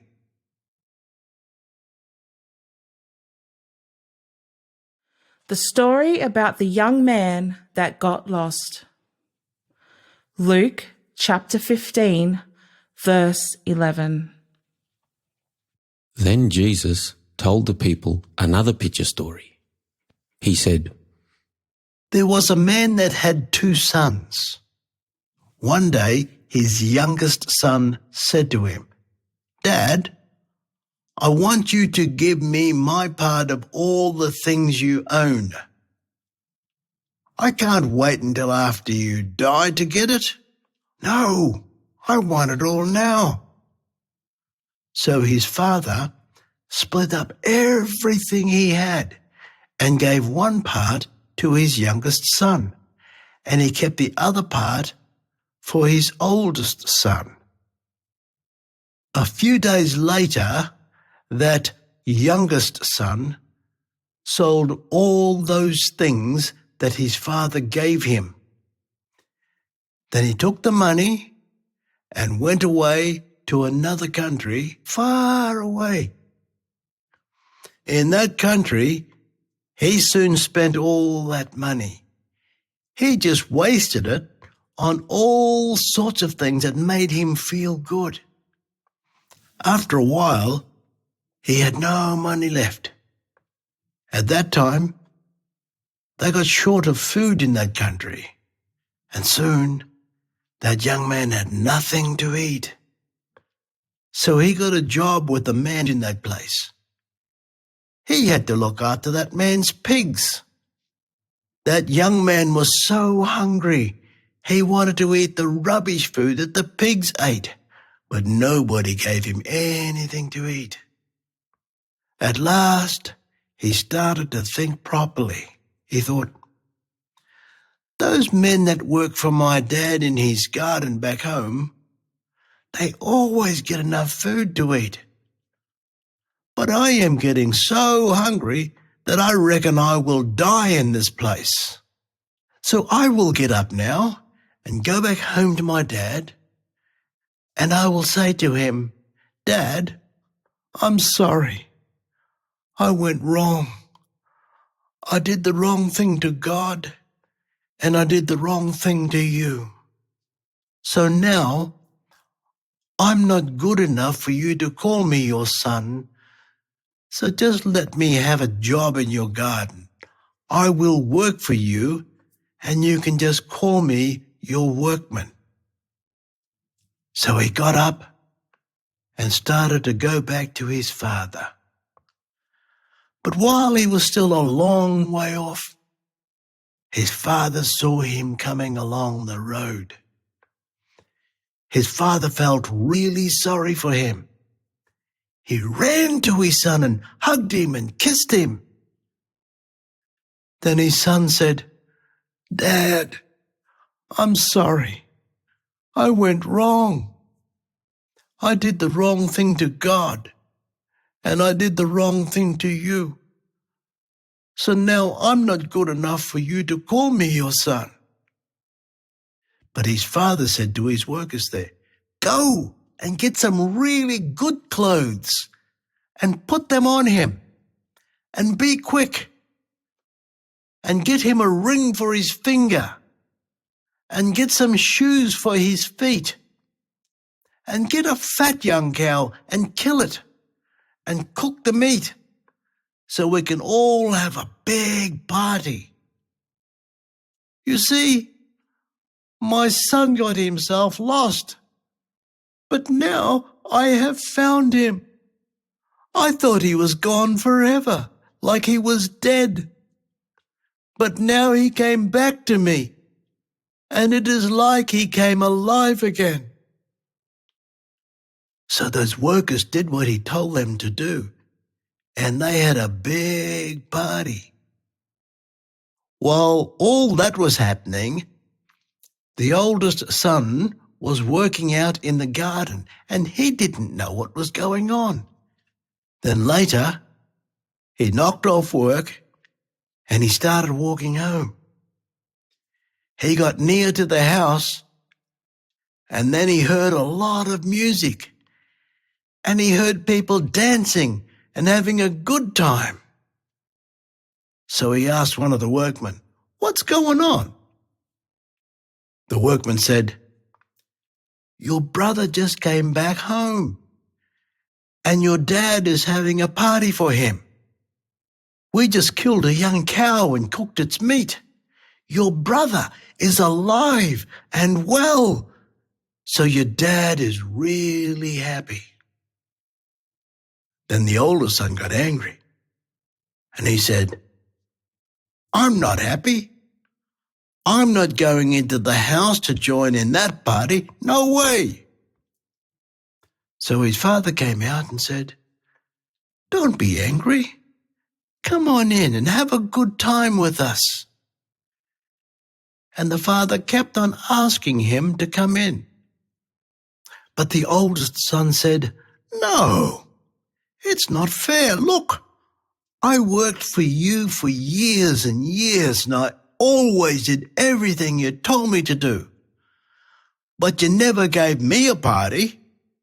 You didn't even give me a young goat for me to kill and cook its meat and have a good time with my friends. But this other son of yours, he took your money away, and he wasted it. He even paid women to sleep with him like a woman does with a husband. And then he came back here, and now you are good to him. You even killed a young cow and gave him a party. That's not right." His father said, "Listen, you are my son. You have always stayed with me, and now you own everything that I have. After I die, you will get all of it. But your brother got himself lost, and now I have found him. I thought he was gone forever, like he was dead, but he came back to me, and now it is like he came alive again. So we have to have a party and be happy together."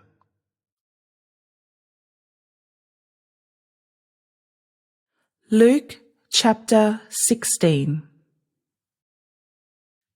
The story about the manager that cheated. Verse 1. Then Jesus told his followers another picture story. He said, There was a rich man that had a big business, and he had another man working in his office. That other man was his manager. He looked after the rich man's money. Somebody told the rich man, "Look, your manager is wasting your money." So that boss said to his manager, "They tell me you are not doing your job properly. So I'm going to sack you, and you will not have a job anymore. Now write down everything you have done with my money, and after that, you have to go."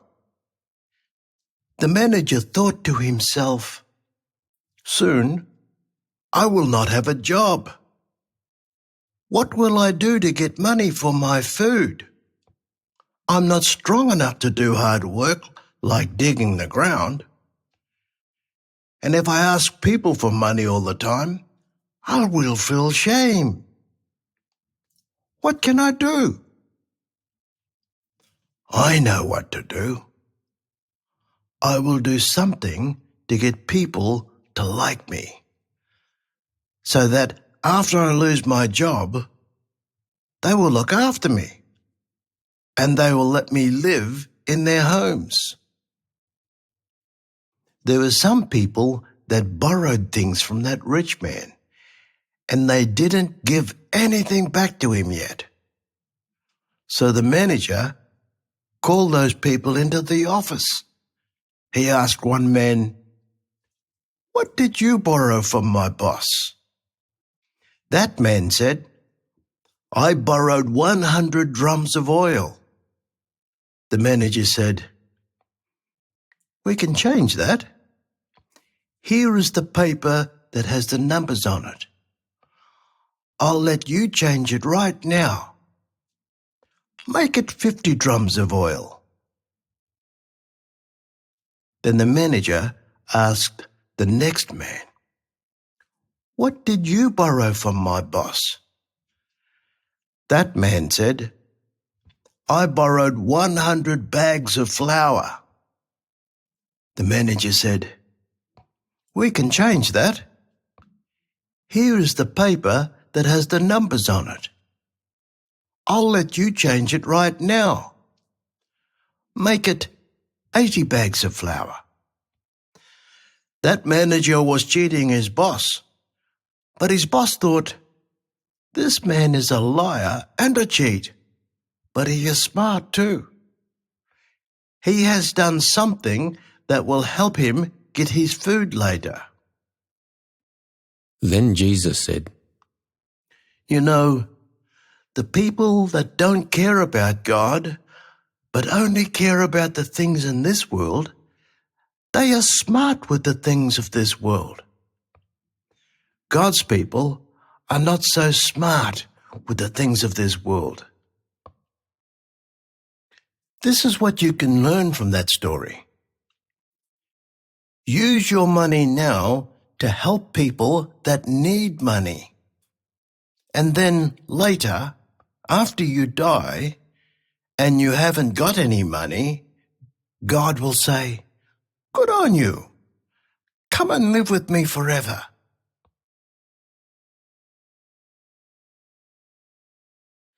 Jesus talked about money.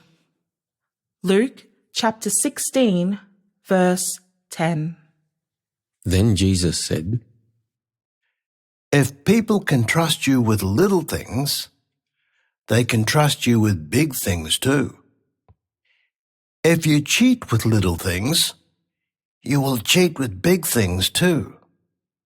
So if you cheat when you handle money and other things of this world, God will not trust you to look after His very special things. And if you don't look after other people's things properly, God will not give you things for yourself. You see, you can't work for two bosses at the same time. If you try to do that, you will like one boss and work properly for him, and you will not like the other boss and you'll not work properly for him.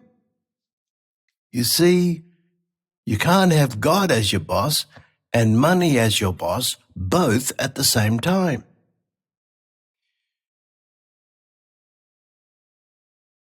God knows more than people know, and his word is strong. Luke chapter 16, verse 14. Some of the Pharisee mob were there. They were strong for the Jewish law, and they loved money a lot too. So when they heard Jesus teach those things, they laughed at him.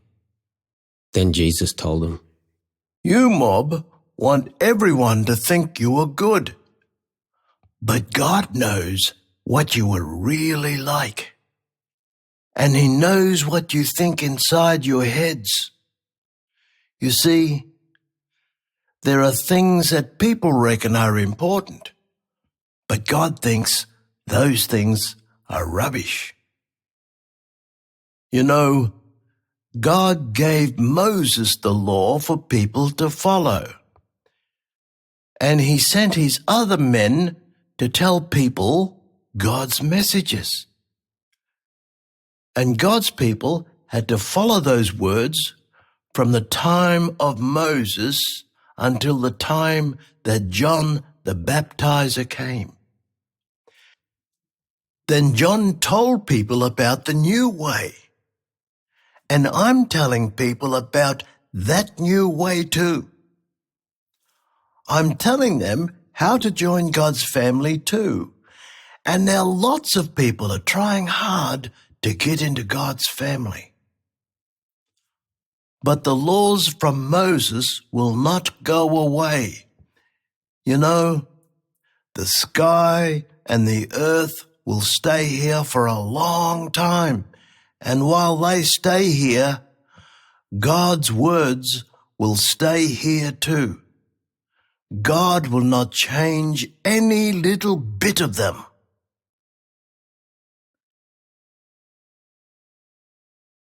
Don't split up your marriage. Luke chapter 16, verse 18. Then Jesus said, Some of those words from God are about people that want to break up their marriage. It is wrong. If a man divorces his wife and marries another woman, he is sleeping with the wrong woman. She is not his proper wife. And if another man marries the divorced woman, that man is sleeping with the wrong woman too.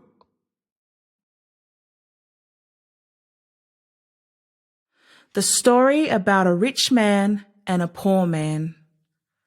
Luke chapter 16, verse 19. Jesus told them another picture story.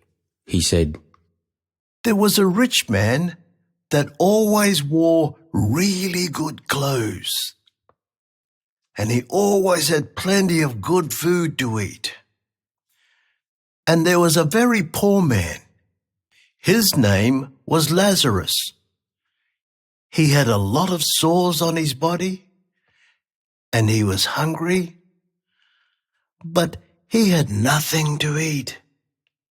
So he used to lie down at the gate of the rich man's house. He wanted to get some of the rubbish food that the rich man chucked away. But that rich man didn't give him anything. And that poor man couldn't stop the dogs there from licking his sores. Then one day, the poor man died. And God sent his angel messengers to get him and take him to be with Abraham, our grandfather that died a long time ago. Then later, the rich man died, and his family buried his body. He went to a place where dead people go. A big fire there was hurting him a lot. Then he looked up and he saw Abraham a long way off. and he saw Lazarus there with Abraham. So he yelled out loud. He said, "Grandfather Abraham, this fire is hurting me a lot. Feel sorry for me and send Lazarus to bring some water to me and put his finger in it and then put it on my tongue to cool it a little bit." But Abraham said, "Son, remember that when you were alive on the earth, you had everything that you wanted, and Lazarus had nothing. So now he is here, and we are making him feel good. But you were there in that fire. And anyway, he can't go to you. There is a really big gully in between this place and that place where you are. Nobody can cross over from here to that place, and nobody can come from that place to here." Then the rich man said, "Then how about this, Grandfather Abraham? Send Lazarus back to the earth to my family. I've got 5 brothers there. Get Lazarus to tell them about this bad place so they will stop doing bad things. If they turn around and live God's way, they will not end up in this bad place." But Abraham said, "God told his message to Moses and to his other men too. They wrote God's word in his book. Your brothers can read that book at any time, and if they do what God says, they will not end up in that bad place." The rich man said, "But Grandfather Abraham, my brothers don't take any notice of God's book. But if a dead man will come alive again and talk to them, they will take notice of him. Then they will stop doing bad things and turn around and do good things." But Abraham said, "Look, if they take no notice of Moses, and if they take no notice of the things that God's men wrote in his book, they will not take any notice of anyone, not even a dead person that comes alive again."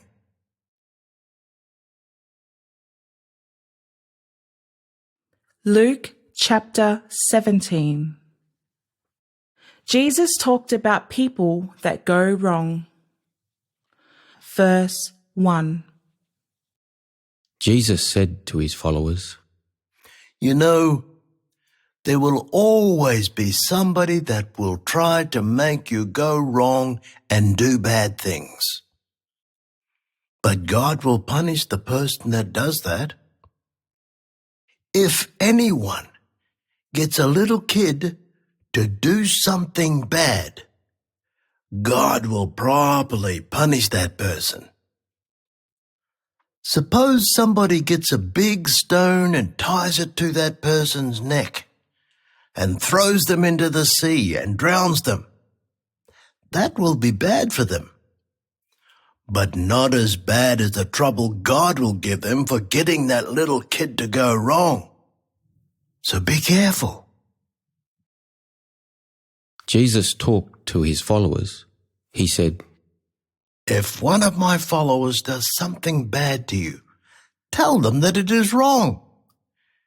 If they change their way and say they are sorry, then let it go. Don't think about any payback.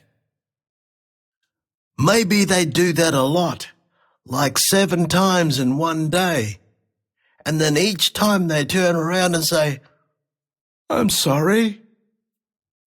If they do that, you have to let it go every time."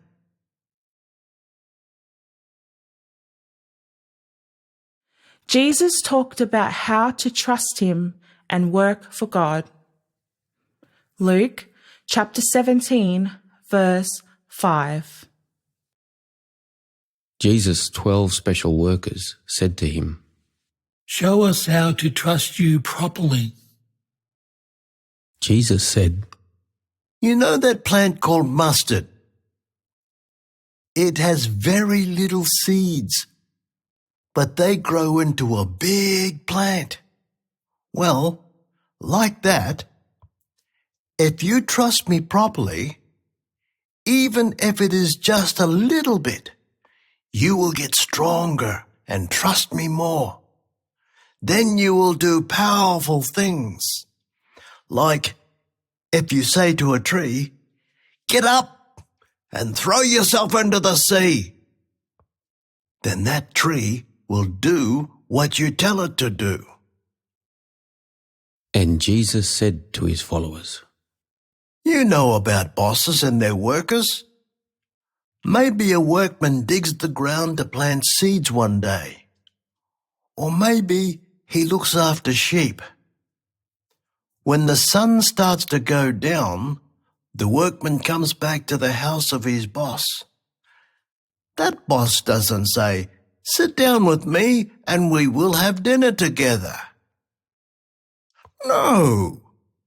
The boss says, get my dinner ready for me. Then put on clean clothes and bring me my dinner. Then, after I finish eating, you can get yourself some food to eat. That boss never says thank you to his workman. You see, his workman just did what the boss told him to do. He didn't do anything more. Well, it is the same with you. You are God's workers. When you do what God tells you to do, just say to yourselves, we are not special people. We are just workers. And we only did what our boss told us to do.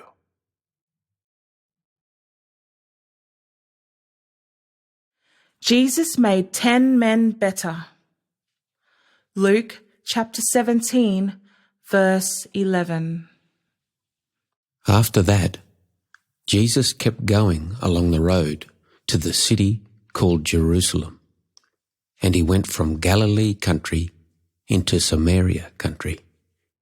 He got to a town, and he started to go into it. But 10 men met him there.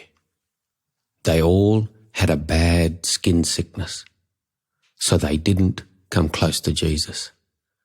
But they stood a little bit away from him and shouted to him. They said, Jesus, Sir, please feel sorry for us and help us. Jesus looked at them and said, All right, go to the leaders of our Jewish ceremonies and let them look at your skin. So they started to go to those ceremony leaders, and while they were walking along, they all got better. Their skin was good again. One of them looked at his skin and saw that it was good again. So he turned around and came back to Jesus. He kept talking really loud, saying, God is really good and really great. And he got down on his knees in front of Jesus to show him respect. And he said to Jesus, Thank you, sir. That man was not Jewish, like the 9 other men, and like Jesus and his followers, but he was from the Samarian nation. Jesus asked the man, I made 10 men better, right? Where are the other 9 men? None of the Jewish men came back to say thank you to God. Only you came back. And you were not Jewish. You belong to another nation. Then Jesus said to the man, You can stand up now and go home. You believed in me, so now you are better.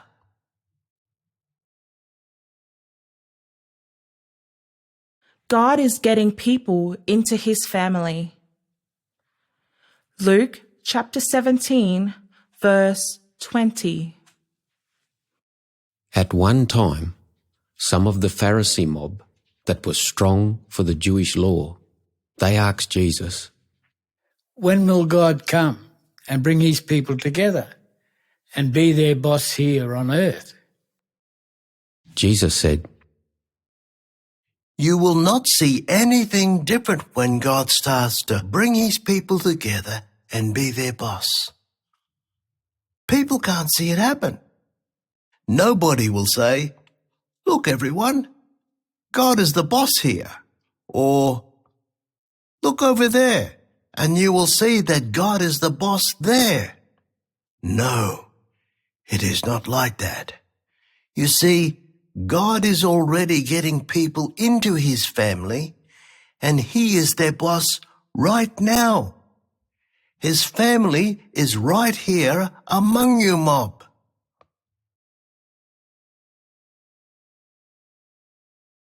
Jesus talked about the time when he will come back. Luke chapter 17, verse 22. Then Jesus said to his followers, You know, I am God's special man from heaven, and the time will come when you will really want to see me come back. But you will not see me at that time. People will say to you, "Look, there he is, over there." Or they might say, "Here he is, over here." But don't take any notice of them. Don't try to find me. You see, I am God's special man from heaven, and when I come back, I will be like lightning. You know how it flashes really bright and everyone can see it? Well, I will be like that. Everyone will see me. But first, before that happens, the people that are alive today will reckon they don't want me to be their boss, and they will hurt me a lot. Think about the story about Noah, the good man that lived a long time ago. He made a big boat. While he was doing that, the bad people there kept on living the way they always lived. They had parties with plenty to eat and drink, and they promised wives to each other, and they got married. They kept on living like that right up until the time Noah and his family got into that big boat. Then a big flood of water came and finished up all those bad people. You see, I am God's special man from heaven. And when I come back here, the people will be living the way they always live, just like they were when that big flood of water came. And remember the story about Lot, the good man that lived in a town called Sodom? A lot of bad people lived there. Those people were living the way they always lived. They had parties with plenty to eat and drink, and they bought things and sold things, and they planted seeds in their gardens, and they built houses for themselves. They kept on living like that right up until the day that Lot and his family ran out of that town. Then God sent fire and burning stones down from the sky, and it burned up all of those bad people and finished them up. You know, before I come back from heaven, the people will be just like that. They will be living the same way as they always live. Yes, I am God's special man from heaven, and one day I will show myself to everybody. On that day, it will be like this. It will be hard for you. You will have to run away. If you are outside your house, don't go in and pack up your things to take with you. No, just run away. If you are out in the bush, don't go back to your house to get anything. No, just run away. Think about that story about Lot and his family. Remember what his wife did. While they were running away, she stopped and looked back at that town like she wanted to go back. But she died right there. You see, it's like this. If you only want to look after your own life here on earth, you will lose it. You will not live with me forever. But if you are ready to give up your life here, then you will find real life, and you will live with me forever.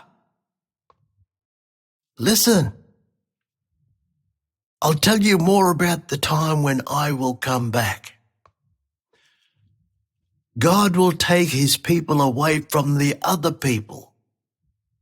It will be like this. There will be two people asleep in one bed. God will take one of them and leave the other one. There will be two women working together, getting food ready to cook. God will take one of them and leave the other one. Jesus' followers asked him, Where will all this happen, sir? Jesus said, You know what people say. If you see a lot of crows in one place, you know that there is a dead body there at that place. Well, like that, when you see all those things happening, those things that I told you about, you will know that the world will soon finish up.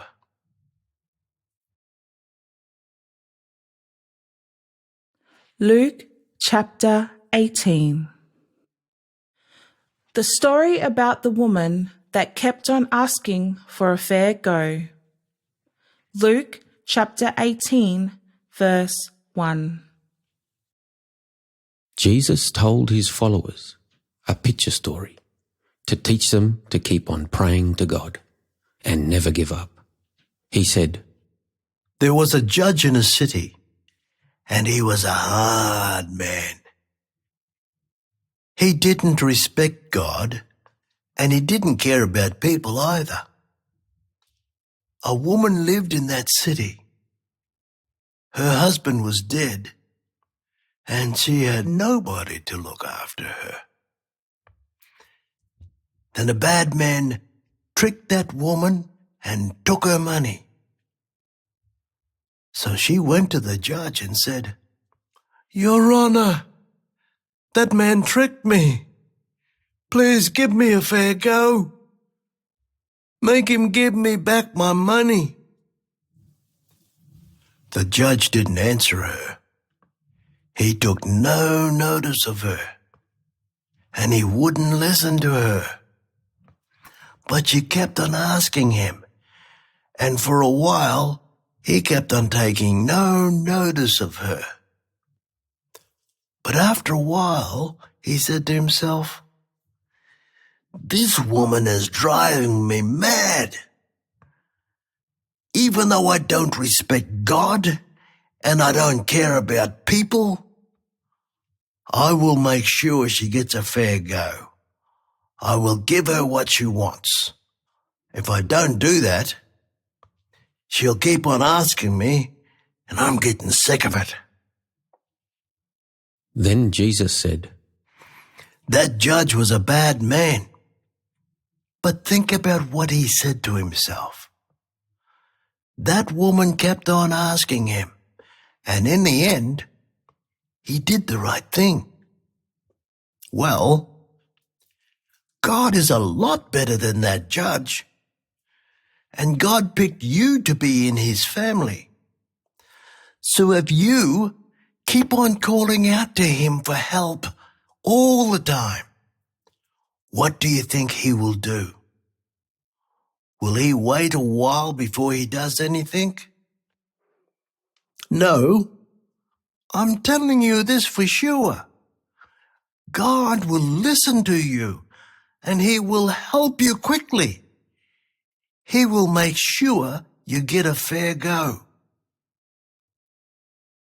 Then Jesus said, But when I, God's special man, come back again from heaven to this earth, will I find people trusting me or not? Maybe only a few people will be trusting me at that time.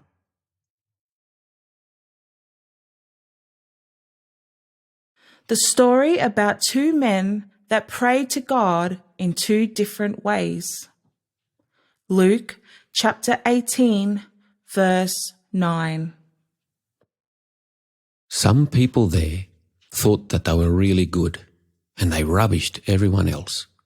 They reckoned, We are so good that God will always say we are all right. So Jesus told them this picture story. He said, I will tell you about two men that went to God's ceremony house to pray to him. One of them was a Pharisee man, so he was strong for the law. The other one was a man that got tax money from people and gave it to the Roman government. You know, nobody likes those tax men. The Pharisee man stood in a place where everyone could see him, and he didn't say he was sorry for anything. He just talked about himself. He said, Thank you, God, that I am different from everyone else. You see, God, I don't cheat anyone, and I don't do anything bad. I don't sleep with anyone that is not my wife.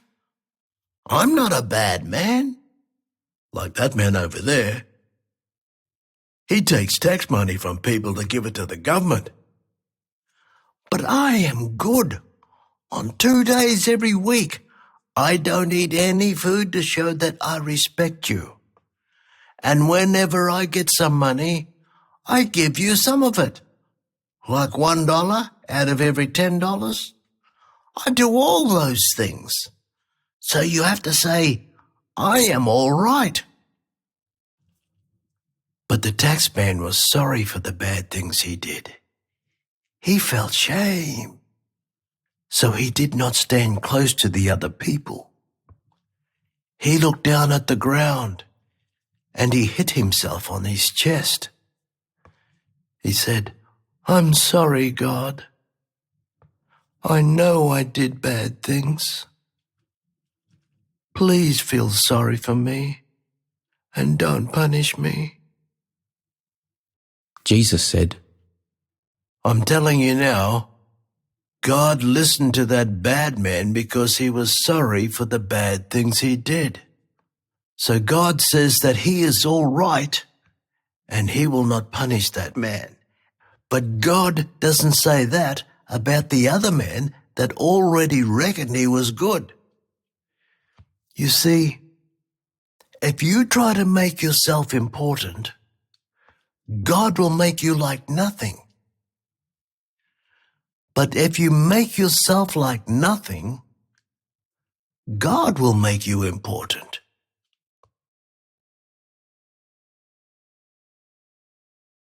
Luke chapter 19. Zacchaeus met Jesus. Verse 1. Jesus went to a town called Jericho. He went into that town and started to go through it. A very rich man lived there. His name was Zacchaeus. His job was to get tax money from the people and give it to the government. And he was the boss over some other taxmen too. Sometimes taxmen cheated people and kept some money for themselves, so nobody liked them. Zacchaeus wanted to see Jesus, but he was a short man, and there were a lot of people around Jesus, and they got in his way and blocked him, so he couldn't see Jesus. So he ran up the road ahead of Jesus and climbed up into a tree, and he saw Jesus from up high in that tree. When Jesus got to that tree, he looked up and saw Zacchaeus, and he said to him, Zacchaeus, come down here and hurry. I want to go and stay at your house today. Then Zacchaeus was very happy, and he came down quickly, and he took Jesus to his house. But when the other people saw this, they were angry with Jesus. They said, Look, he's going to stay with a bad man. He shouldn't do that. But later, at his house, Zacchaeus stood up and said to Jesus, Listen, sir, this is what I am going to do now. I am going to split up all the things I own into 2 heaps, and I will give 1 heap away to poor people. And as well as that, I am going to give money back to those people that I cheated. I am going to give them back 4 times as much as I took from them. Then Jesus told everybody there, Listen, today, right now, God saved this man and everybody at his place too. You see, this man is one of God's people now, just like Abraham, because he believes in me just like Abraham believed in God. I am God's special man from heaven, and I came to earth to look for people that went wrong and got lost, so that I can save them.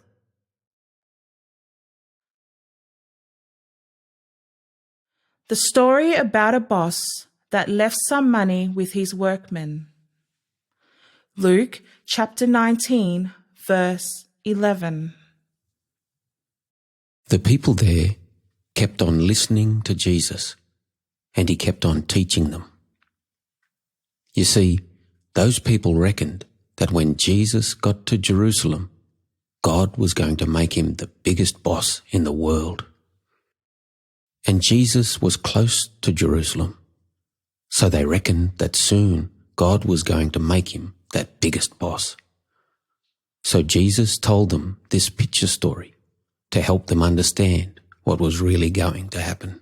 He said, There was an important man in a country, and one day he got a message from the biggest boss over all those countries. That biggest boss wanted that man to come and see him so that he could make him the new boss over his own country. But before that man went away, he got 10 of his workmen to come and talk to him. He gave each workman $1,000 to look after for him.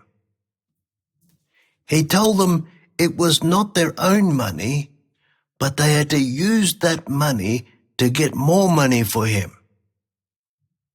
Then that man went away to meet with that biggest boss. But some of the people in that man's country hated him, so they sent a messenger to tell the biggest boss that they didn't want that man to become their boss. But the biggest boss didn't listen to them. He made that man the new boss over the country where that man lived. Sometime later, that man went back to his home. Then he got his workmen to come to him, and he asked each one of them about the money that he left with them. He wanted to know how much more money they got for him. The first workman said, "I used your money to get a lot more money for you. I now have 10 times as much as you left with me." His boss said, "Good, you did well. You are a good workman. I only left a little bit of my money with you, but you used it the way I wanted you to. So now I will give you a really good job. I will make you the boss over 10 cities in this country." The next workman said, "I used your money to get a lot more money for you. I now have 5 times as much as you left with me." His boss said, "Good, you did well too. So now I will give you a good job. I will make you the boss over 5 cities in this country." But another workman didn't get any more money for his boss. He just had the same money that his boss left with him, and no more. He said, "Boss, I wrapped your money in a towel to hide it, and I kept it safe for you. Here it is. You see, I know that you are a hard man. I know that you grab things that don't belong to you, so I was frightened of you." His boss got angry and yelled at him, "You are a bad workman. Just now you reckon that I am a hard man, and you reckon that I grab things that don't belong to me. That is not true. But if you reckon that I'm a hard man, I will be a hard judge for you. Listen, you didn't even put my money in the bank. The bank keeps money for me. And when they give it back to me, they give me a bit more money with it." Then the boss said to some of his other workers, "Take that money from this man and give it to the man that got 10 times as much as I left with him." They said, "But boss, that workman already has a lot of money." Their boss said, "Yes, that's right. You see, if I give people something and they use it well, then I will give them more. But if they don't do anything with it, I will take away from them that little bit they have." Then the boss talked about his enemies. He said, "Grab my enemies, those people that hated me and didn't want me to become their boss. Bring those people to me and kill them right here in front of me."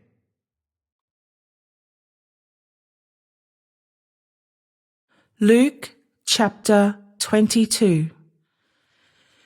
Jesus told his followers to do something different. Luke chapter 22, verse 35. Jesus said to his followers, "Remember that time I told you to go to other towns and tell people God's story? And I told you not to take a bag or money or extra shoes? Did you go short of anything at that time? Or did you get everything you needed anyway?" They said, "We didn't go short of anything." Then Jesus said, "But it is different now. Listen, you are going to get a lot of trouble. So if you have a bag, take it with you. And if you have some money, take it with you. And you will need a long knife to fight with too. So if you haven't got one, sell your coat to get some money and buy one. You see, something is going to happen now that is in God's book. A long time ago, God got one of his men to write this. The people reckoned God's man was bad, and they treated him the same way they treat bad criminals. Listen, I'm telling you, they are going to do that now. They are going to do it to me. His followers said, Sir, we've got 2 long knives here. Jesus said, We don't need to talk about that anymore.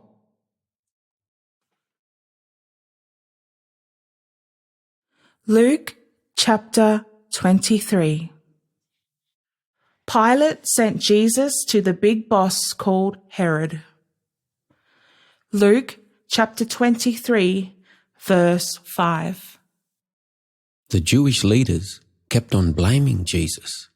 They told Pilate, He gets people everywhere to go wild.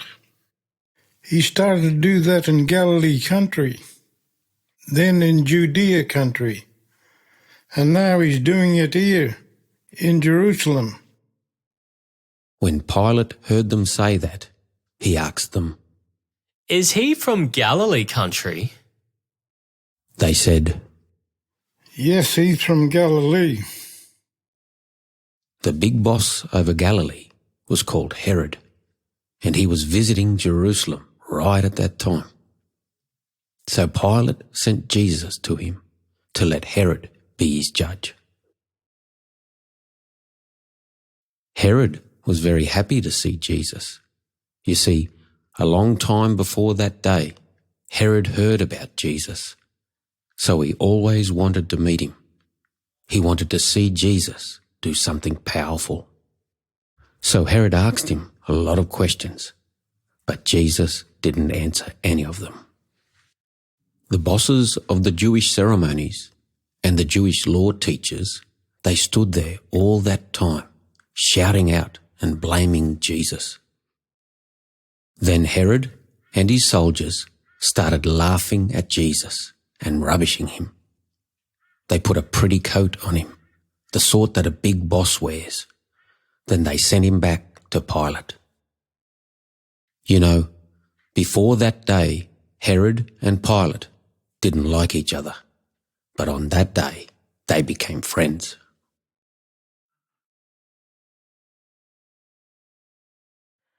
Jesus told the Jerusalem women that something bad will happen. Luke chapter 23, verse 27. A big mob of people followed Jesus. There were a lot of women among them. They were really sad. They were crying really loud, and they were hitting themselves. So Jesus turned around and said to them, You women that live here in Jerusalem, don't cry for me, but cry for yourselves and for your kids. Listen, soon bad things will happen to everybody. The time will come when people will say, those women that can't have babies and those women that don't have to feed babies, they are the lucky ones. Things will be so bad that people will want to die. So they will ask the mountains to fall on top of them and kill them. And they will ask the hills to bury them.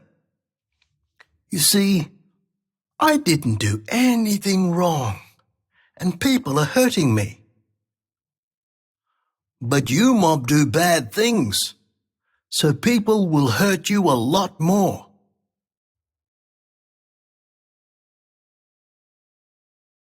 One criminal believed in Jesus. Luke chapter 23, verse 39. One of the criminals hanging on a cross beside Jesus was rubbishing him and said, You reckon you are the Christ? The special man that God promised to send to save us? All right. If you are God's man, then save yourself and save us too. But I reckon you can't do it. But the other criminal, hanging on a cross, said, Don't talk like that. Have a bit of respect for God. Listen, they are killing the three of us together. They are killing you and me because we did really bad things. But this man, Jesus, he didn't do anything wrong. Then that criminal talked to Jesus. He said, Jesus, you are going to get God's people together into one family, and you will be their leader. When you do that, don't forget me. I want to be there with you too. Jesus said, All right, listen. You will be with me today in God's good place called paradise. That's for sure.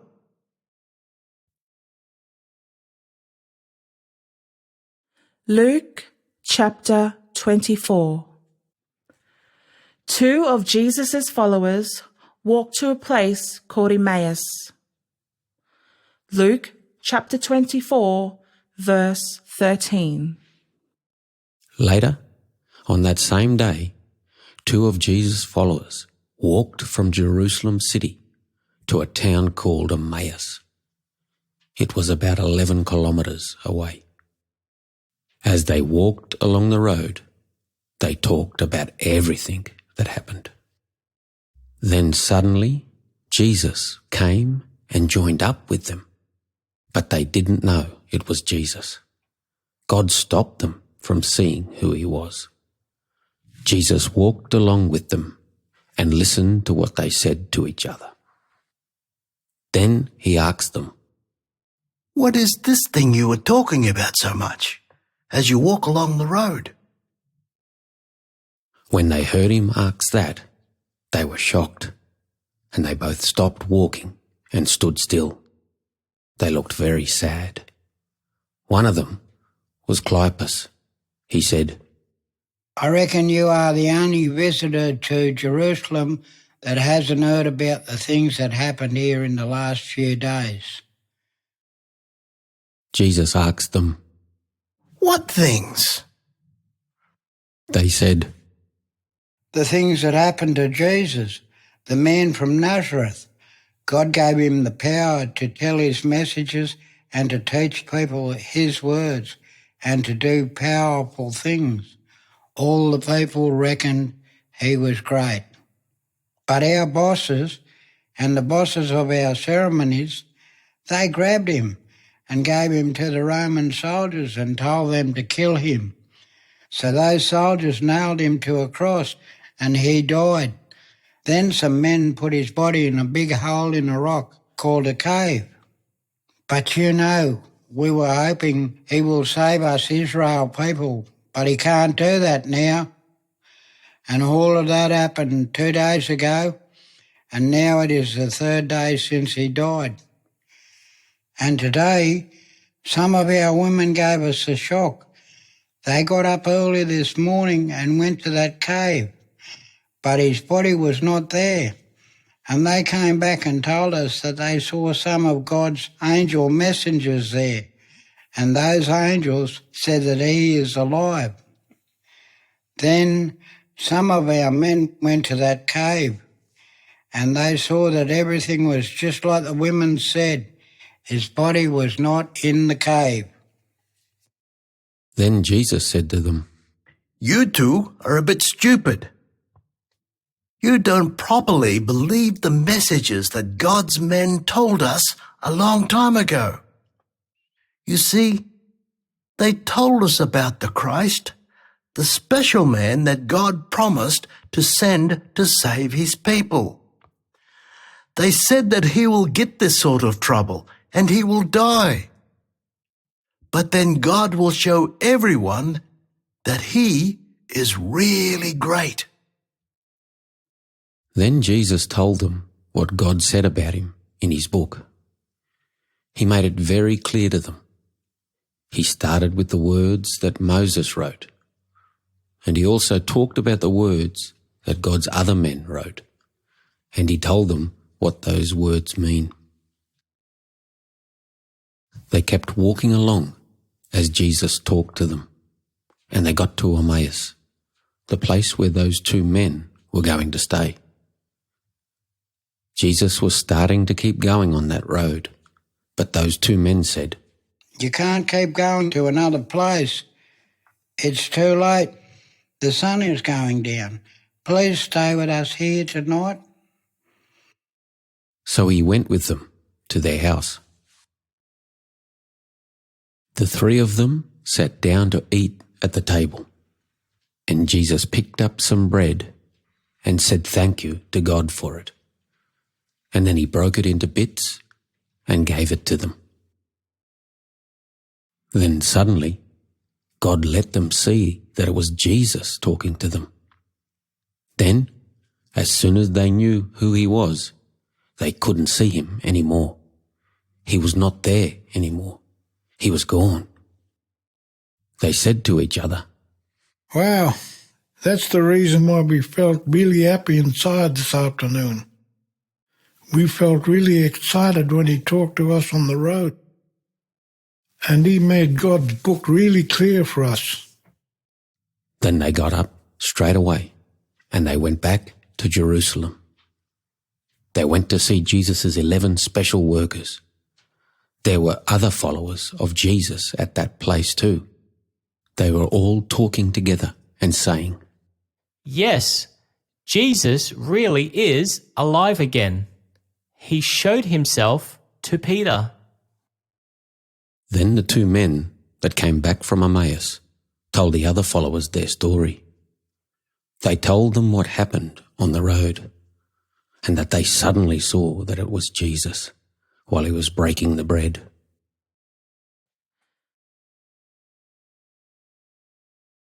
Jesus showed himself to his followers.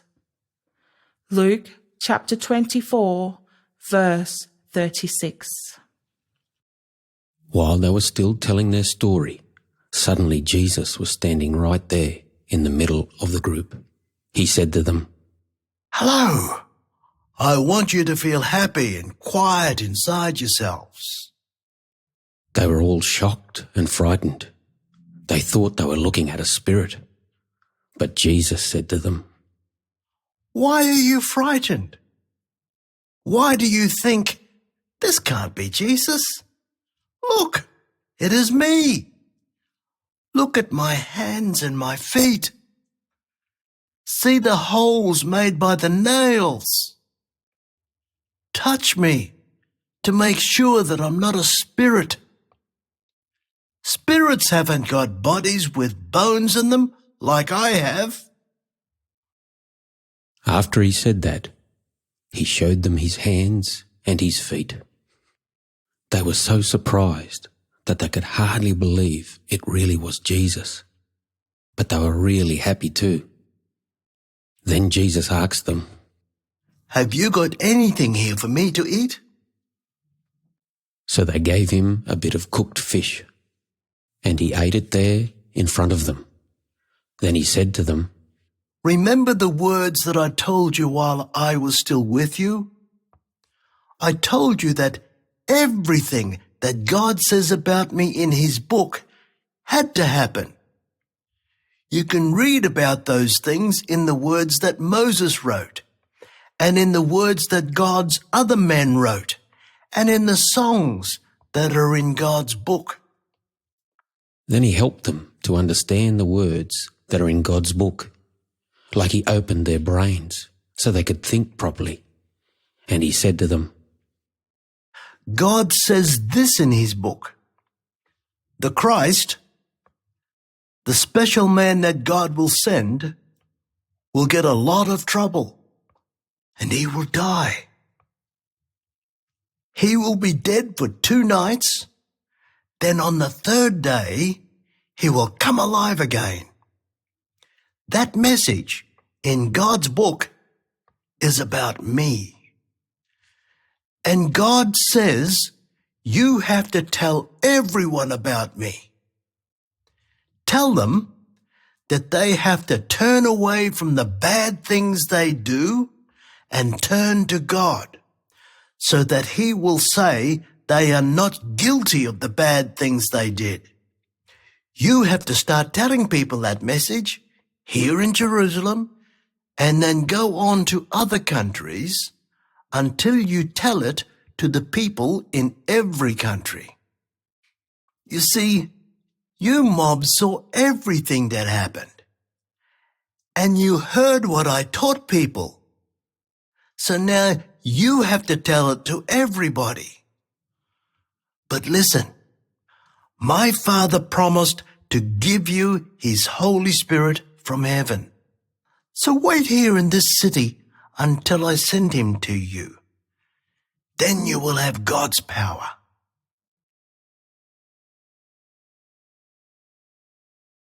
Jesus went up to heaven.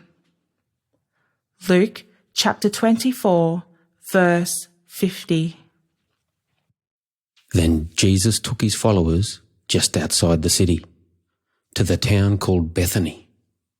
When they got there, he lifted up his hands and asked God to be good to them and to make them strong. While he was still talking, God lifted him up and took him away from them, up into heaven. Then his followers showed strong respect for Jesus. They were very happy, and they went back to Jerusalem. Every day they went to God's ceremony house, and they said, Thank you, God. You are really good.